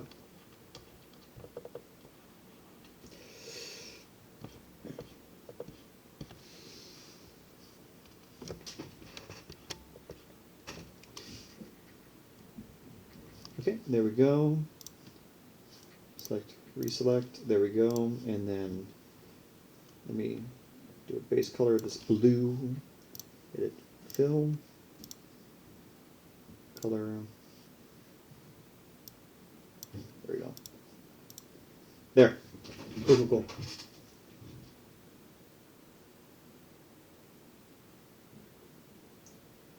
Ruiz is asking, do you want to know why?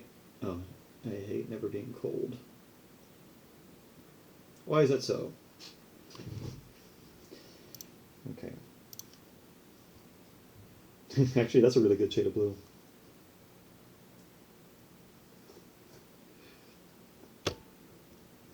Okay, I'm gonna make a layer on top of this, and then I just could select this. There you go. Oh my god, that looks so cool. Is that like an X-ray mode? What is that? Yeah, transparency helps people to see the inside. Oh. So I'm on Ghost, so you can do like generic, and then you can go Ghost, which helps you a little bit more. Oh, Ruiz is on Phoenix.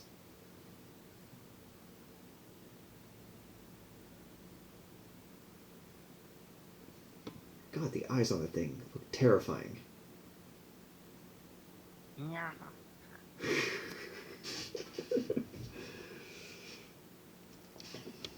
Justin's really good at making like scary creatures, everyone. Try, my guy. You do. Try. He's telling you his fangs though. Or she, whatever the hell. Tis a lady monster from the lore. A lady monster. Okay, I'm just adding some basic shading. It's nothing crazy, just kind of getting a sense. Oh yeah, it's summer over in Australia right now. World makers from Australia, Justin. Oh. I like that. That reminds me of from Greece when Rizzo asks Sandy, "How are things down under?" I'm sorry. I just remember that line. I do remember that movie. I actually had to sing that in choir. It's a good movie. I like that movie. It's really adult. I never I- realized it was an adult movie at Yeah, once. exactly. It's like it's so shocking how much it is. You know what I have learned from that movie? If you want someone to like you, change. No. The worst lesson you can learn. that is the I'm sorry, but that was the lesson of Greece, and it wasn't a real good No, lesson. it But wasn't a real good lesson at all. It was actually very it really, bad. 'cause that's basically what they did, right? They changed They so that the other one changed. would like them, and Exactly. I was like, oh no. it's like okay, that's not a. That's not a I mean, good. all right, it's not a good message. No, no, no. Okay. Okay.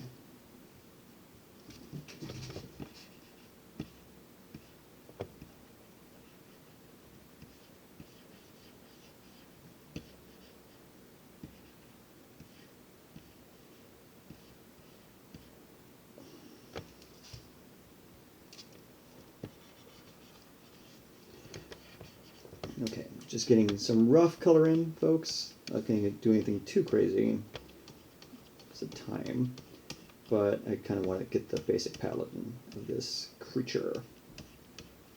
And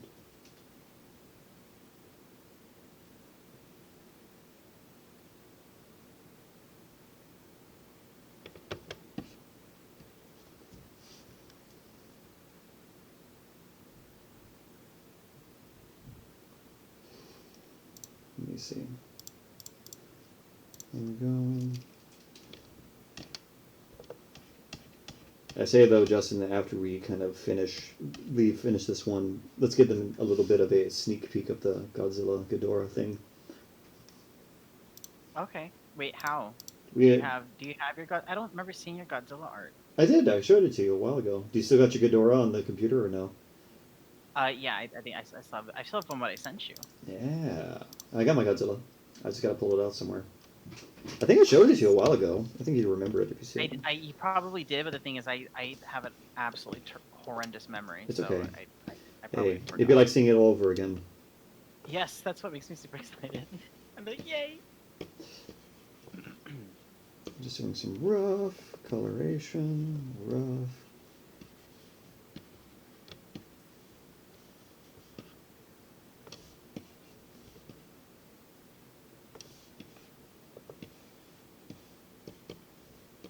Kind of like this emeraldy kind of color. It's kind of got.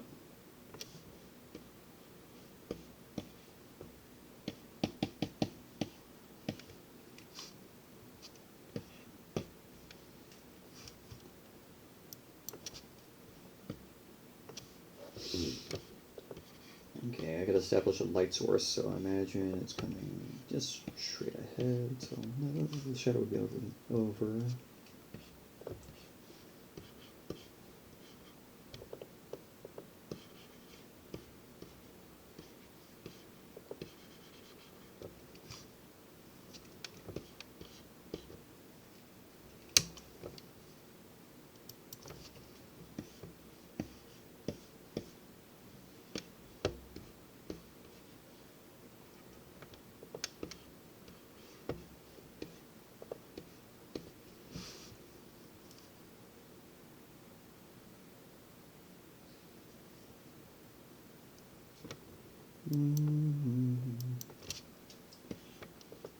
Okay, that's looking good. Maybe some. Yes, yes, yes, yes. There we go. There's some highlights. One thing I like to do is, like, if you go really big with a brush, you can get some great kind of implied lighting. Yeah? You know me, Justin? Yes, 100%. See what I'm doing right there? Look at that. I like it. I like it a lot. Yeah, highlights are so much fun. They're so much fun. Yes, yes, yes, yes, yes. Okay, cool, cool.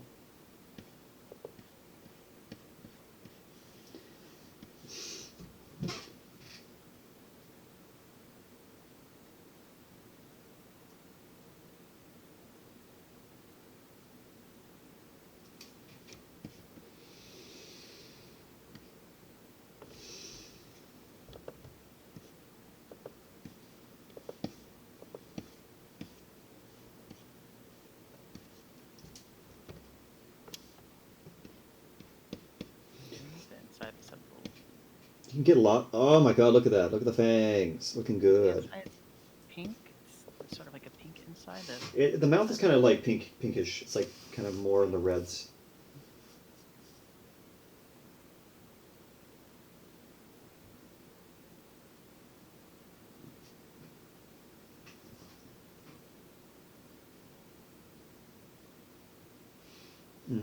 Okay. Now, I kind of got this base color down. Now I'm just going to start adding some patterns. First, though, I'm going to add the claw colors, actually. I got like these yellow kind of tip claws.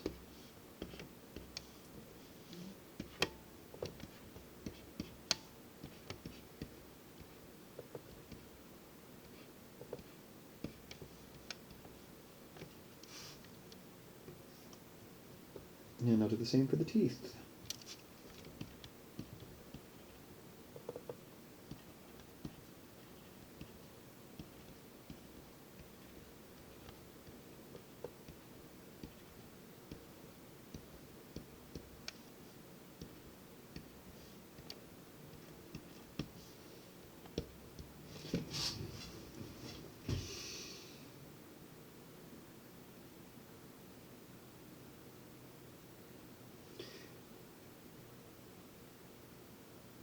That's wild, Ruiz. Justin, you see the comment right there? Ruiz's dog fought a mountain lion to protect his stepdad.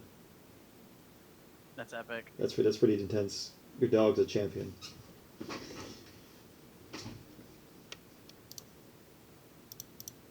There we go. Hold on. Detail. Give your pupper a pet for me.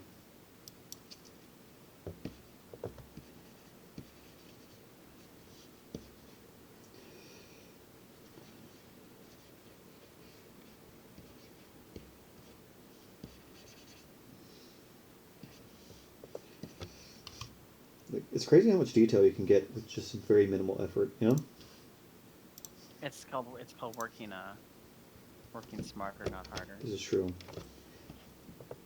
Let's see what eye color. It's like orange, right? Orange eyes? Yeah, that's what I did. Okay, I'm doing the same thing.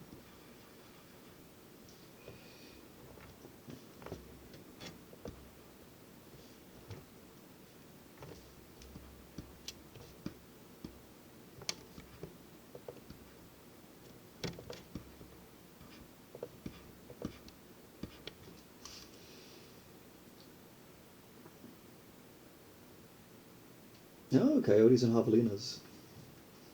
I've seen some coyotes here. Not any javelinas, that's pretty cool though. Okay, so I got the base coat in. Now what I'm going to do is add in some of the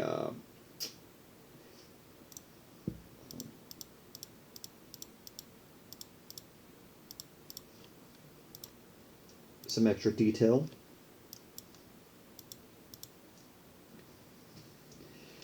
So I'm going to add a little extra detail. I'm going to make this a little wider to kind of imply. So a good thing I like to do, folks, getting back to design, I like to imply things. So right here in this creature, in the original OG design, there's like these big prominent spikes. Justin has them referenced right there.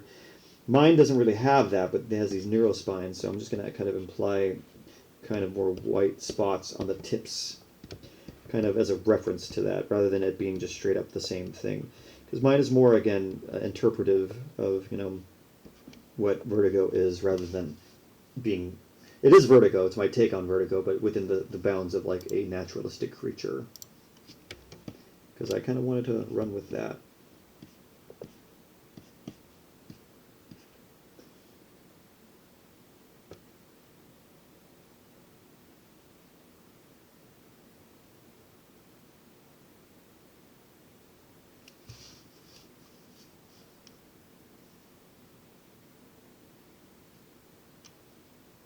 I just like the conversation going on about the was it?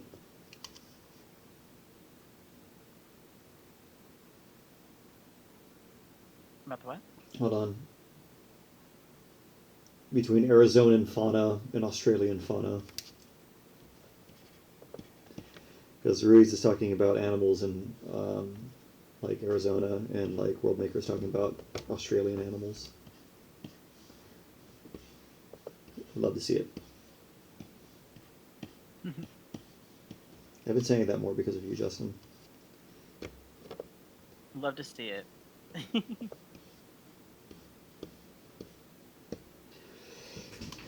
I do say, I'm actually quite impressed with, like, you know, how this one's looking. Hmm? This is a fun one. This is very fun, actually. I'm telling you, man, your line work is just off the charts every single time. I try.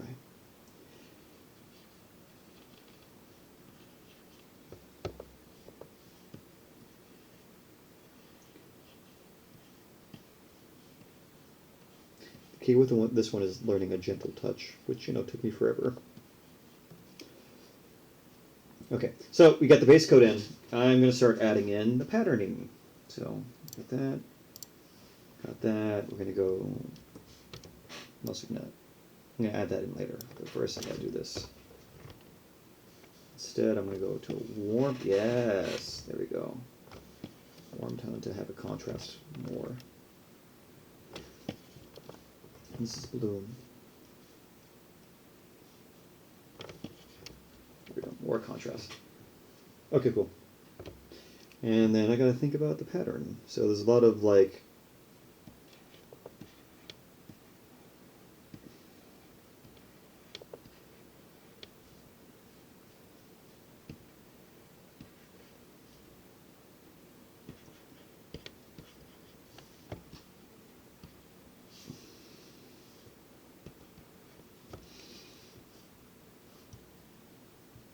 Okay, the face got a bunch of spots, so that actually is going to be kind of cool. So let me just...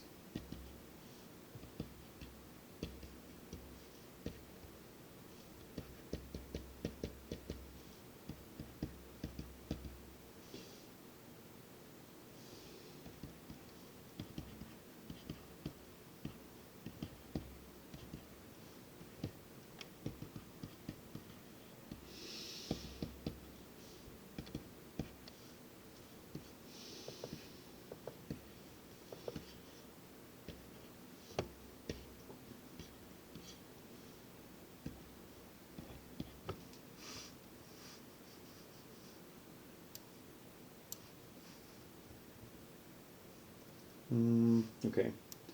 Let me pull up my Vertigo references. So, okay. That's the thing. I gotta refer to the reference. So the hood is like more purple underneath.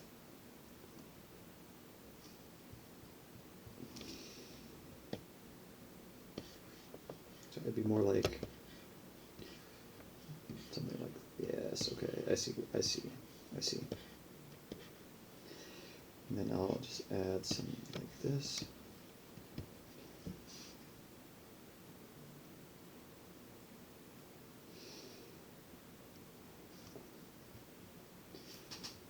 Yours is looking great, Justin.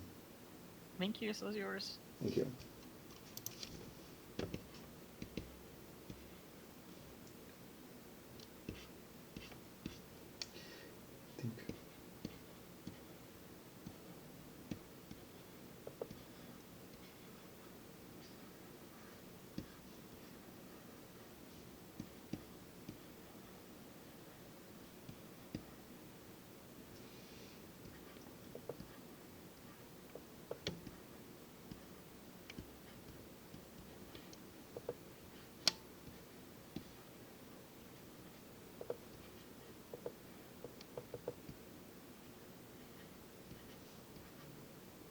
Okay, I think we're getting somewhere.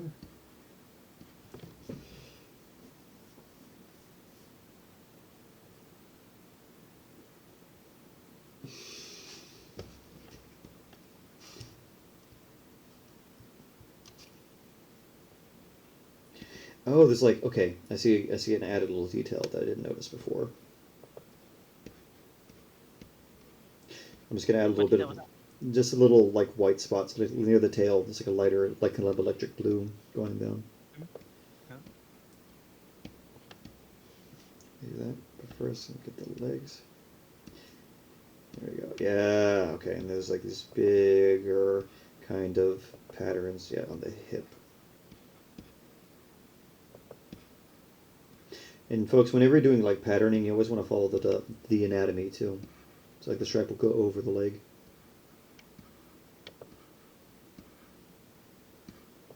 Is that right, Justin?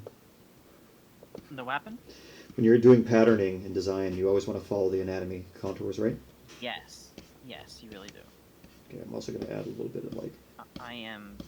If you see my works, you know I am big on that.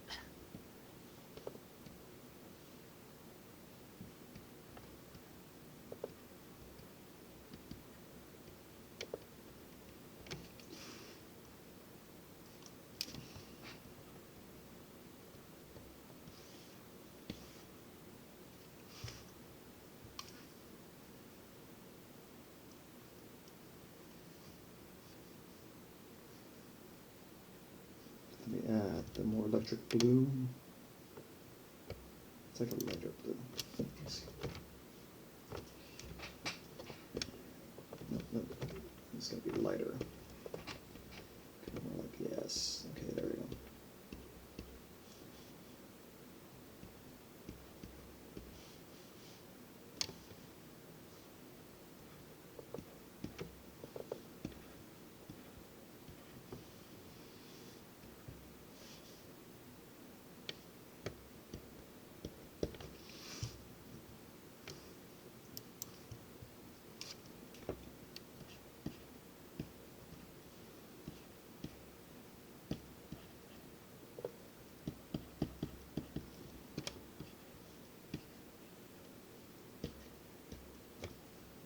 Okay, I think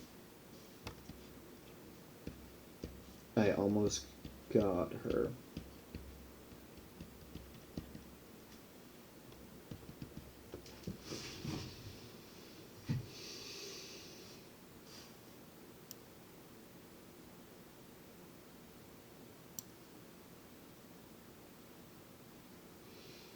Also, for those of you folks, I guess they wouldn't be here, but if they see the video, thank you for joining. We had a great viewing, Justin. Yeah, we did. It was a great day. And thank you folks for still sticking around. I know we're in the kind of the final run of it right now. We're almost there. Slowly but surely, right? Slowly but surely, yeah. There we go. A little more, There we go. There we go. And underneath, there we go.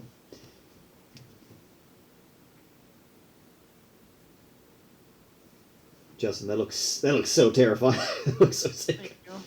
Dude, I love yours. There's something so scary about it because there's such a natural aspect to yours. Oh, thank you. Let me add one last thing. There we go. Oh.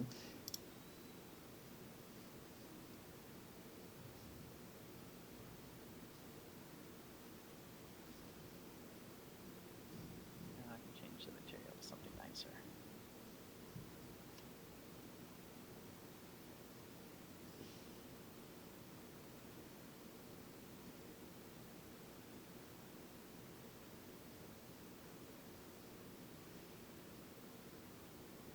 Ooh, I like that.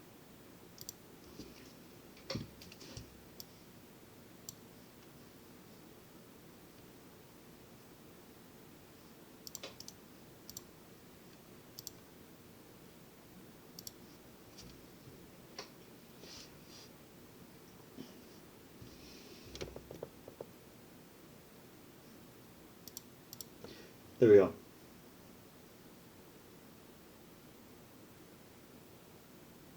Ah, the cane toads, the invasive species. Also, let me do one last thing. I think I'm ready to call it.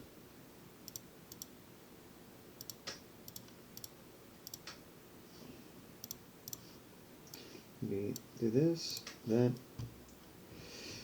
Oh my god, that's a good angle. Gonna add a gradient. Obviously in the blues. Maybe in blue and purple. There we go.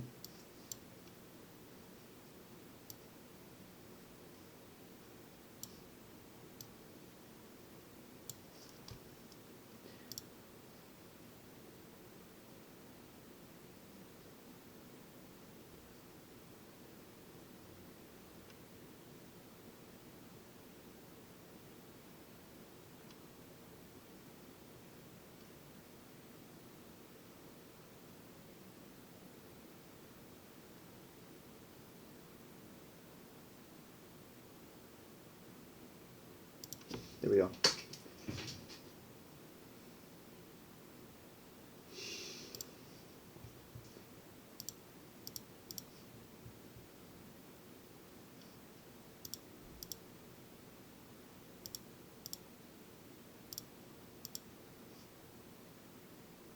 There we go. And then I'm going to do one last thing. We just combine this image right here. Okay, there we go.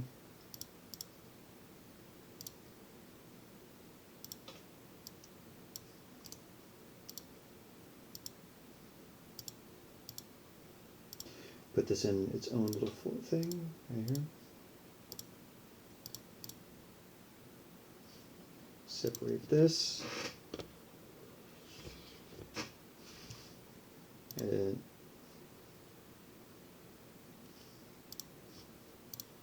cut, paste, cool.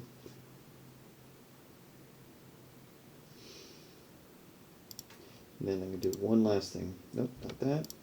I'm going to add that. I'm going to add one more gradient, but this time I'm going to go with a kind of warmer color. Maybe something in the purples. Yes, okay. Like this.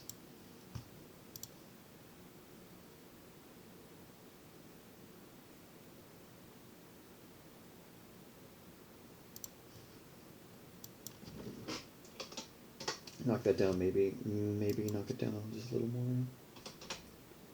There we go. The eyes are super big. Let me be easier to see. And there we have it, folks. I have my Vertigo done. Look at my basilisk-inspired future future fauna spec evo take on Vertigo, which is going to be setting the tone for my Primal Rage creatures. And Justin, yours looks terrifying and amazing. Thank you, my dude. I love yours. It's absolutely fantastic. Thank you so much. Yeah, what do you think, folks? Let us know how we did. And if you've been working on a project as well with us, make sure that you post it and tag us so that we could reshare. Yeah. On Instagram. Thank you. I'd like to see what you guys work on during JurassiCore and Chill. Exactly. We're super down. Whatever you want to do. Also, Justin, do you want to plug the Discord for any new members to join? Yes. So we're still working on the rules of the Discord and everything like that. We're still setting it up. It's still in the like beta form, but we do have a JurassiCore Discord, which we have different sections like share your art, advertise yourself, basically a creative space for artists to be able to come together and as a safe space for you to be creative and you come to get critiques or just to be able to share and share what you do. We want to be able to see what you do. We want to be able to. We want you to. We want to be able to see that you are being yourself. Exactly. And so let me put the link in the chat. Yes. Also, Rui says yours looks like yours is doing the Skeletor laugh. I kind of think it is too. He-Man. But yeah, I think this came out really nicely. I really enjoy. Actually, I really enjoyed a lot more than I expected. I kind of was, I didn't know what was going to happen going with this design, but that's the thing where you best surprise yourself, right? Yeah, that's the entire point. It's the fun part of it. You just turn these on, come to the silhouette studies, and then I'm going to put this on here.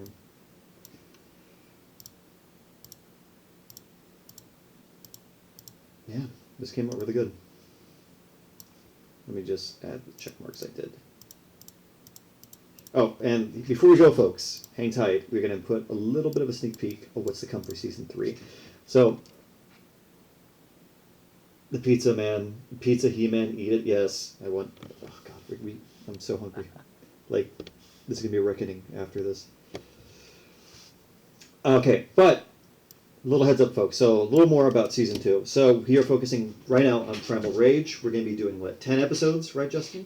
Like we did with Season 1? Yes, I believe so. Yeah, 10 episodes. So we got 10 creatures to do. I think we got plenty of them to go for. We can, Our final boss monster is going to be Necrosan. We're going to do the unreleased purple Lord Zed dragon as the final boss.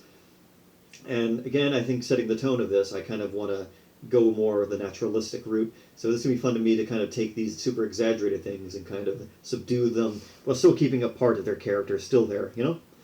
And bring them more into kind of nature. But Justin, you're killing it with these busts and this kind of 90s, you know, film cinematic, you know, Stan Winston kind of style. This is an amazing, you know, design. Thank you, my guy. I think You're on fire with the Spec Evo, just completely on fire, man. Thank you. I think this is looking really lovely. That being said, Justin, if you quickly want to get a sneak peek of season 3. So we're going to be doing season 2 for 10 episodes and season 3 for 10 episodes. If you're just joining, or if you already know, season 3 is going to be just primarily 2 creatures. Justin's King Ghidorah versus my Godzilla. And we're going to be doing viz dev, the whole 9 yards, scenes, environments, even sequences. I don't mind actually getting into some storyboarding. That'd be kind of fun. Yeah. That'd be really fun. Yeah. So I guess we could show them then, huh? We can go ahead and do a. Yeah. You want to show them our concepts? Yeah, a little sneak peek. Just let's show them our Godzilla. I'll show them my Godzilla, and you can show them your Ghidorah. Sure thing. You can go ahead and pull up on Spotlight. Yeah.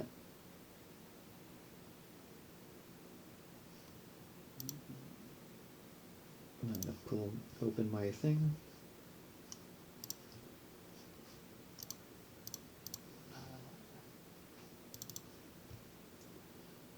Again, these will be, you know, as we get into the actual project, they will be updated, you know? Mm-hmm. Now, my Godzilla was very, and we can talk a little bit about our influences. Do you have yours up yet? Yeah, I'm opening mine right now. Okay, I'm waiting for you. There you go. I got my Godzilla on. Yes, I got my Ghidorah. Terrifying. Yeah, so mine is kind of a more naturalistic creature, but we played it into our story, actually. Mine is heavily inspired by the G94 Godzilla. And I like the idea of mine being kind of like a genetically, you know, engineered animal, you know, or something that was organically kind of bred, you know, through multiple generations. While, you know, Justin's yours is just an H.R. Geiger, horrific eldritch god monster.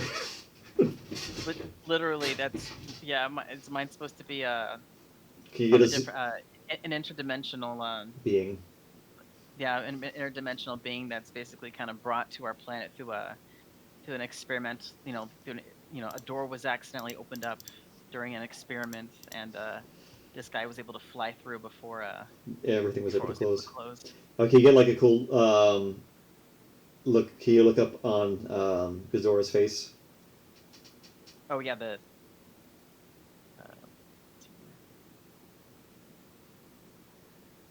oh wait, I have another image actually. I just realized. That's terrifying, bro. I have I have a clearer one. It's like I got it.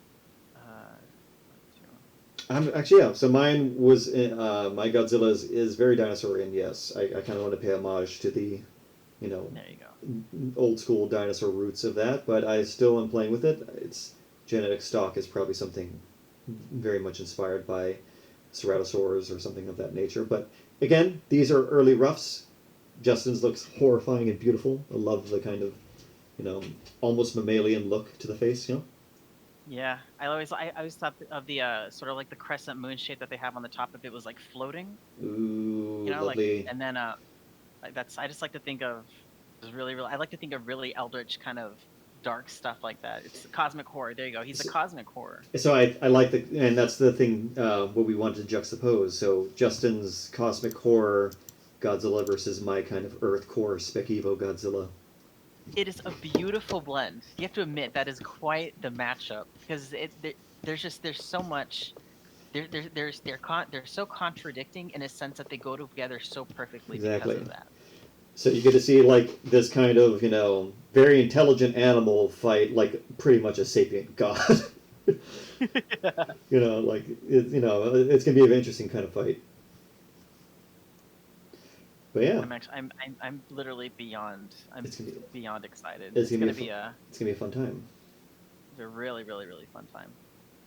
Oh, DigiZ says Yurgador is what we should get on King of the Monsters. Wow, that's high praise. That's a really good. Thank you. That's so kind of you. But yeah, I think that's we've hit it, good sir. This was a great session. Thank you all, fine folks, for joining us. This was really nice, actually. I really had a good time, and I really liked what we created. So much fun. Yeah, Yes, it was absolutely so much fun. I know, it was such a good time.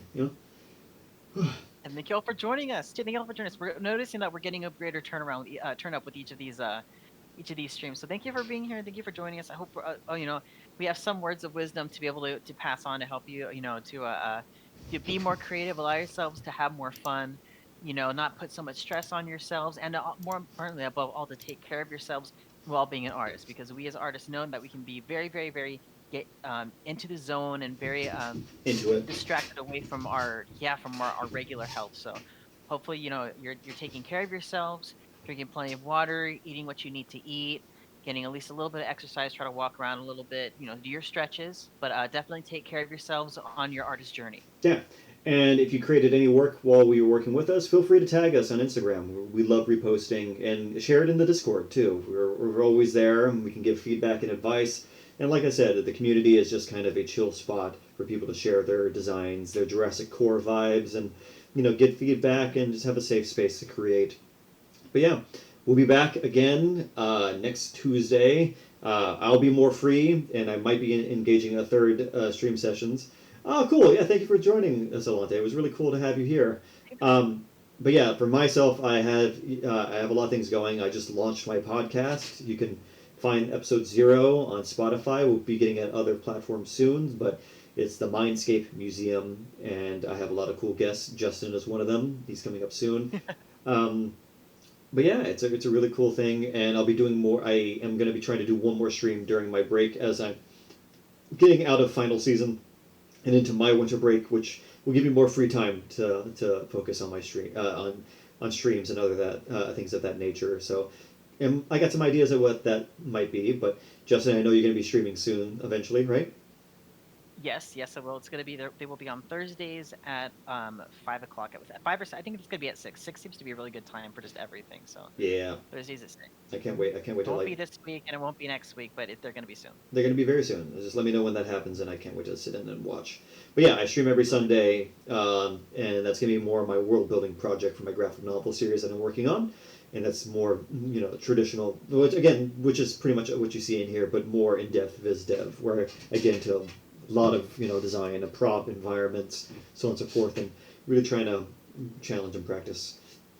But anyways, folks, we will see you again next Tuesday as we get into Primal Rage, and a little bit of insight of what we're going to be doing next. We're actually going to be doing Diablo, which is going to be really cool. So we're going to be taking our stab at the very edgelord fire Rex boy, and doing something interesting. I'm really excited to see what kind of Spec Evo creature I'm going to make out of Diablo. I'm giving myself a rule. I'm actually going to, again, kind of give myself a little bit of a what's the word looking for? It's just escaping me, but a constraint. I'm giving myself a little bit of a constraint. I'm not going to make any of the. I know this is going to be kind of crazy, but if I'm going to go Spec Evo into the far future, I'm not going to have any of them be dinosaurs. I know that's kind of crazy, but I really want to constrain myself and think of other animals and other creatures I can really play with. They can be inspired by dinosaurian anatomy, but if I'm going to be pulling into kind of a Spec Evo kind of thing, I really want to challenge myself and really play with how do I invoke the creature at the same time trying doing something new. For example, we accomplished Vertigo by using a basilisk lizard and kind of having this elongated body form for semi-aquatic hunting. It's not going to be so birds. Okay, non-avian dinosaurs, I should say. Birds are fine. I can get away with a bird. And actually, that could be kind of cool to have like a terror bird, Diablo. Ooh, like a future terror bird, Diablo. Interesting. Things for future. Anyway, but yeah, join us next time, folks, as we get into our JurassiCore. Anything else you want to say, Justin? Make sure you, after the stream, go grab yourself a snack, drink some water, and wind down for the night. It's the end of a long day. It's time to relax.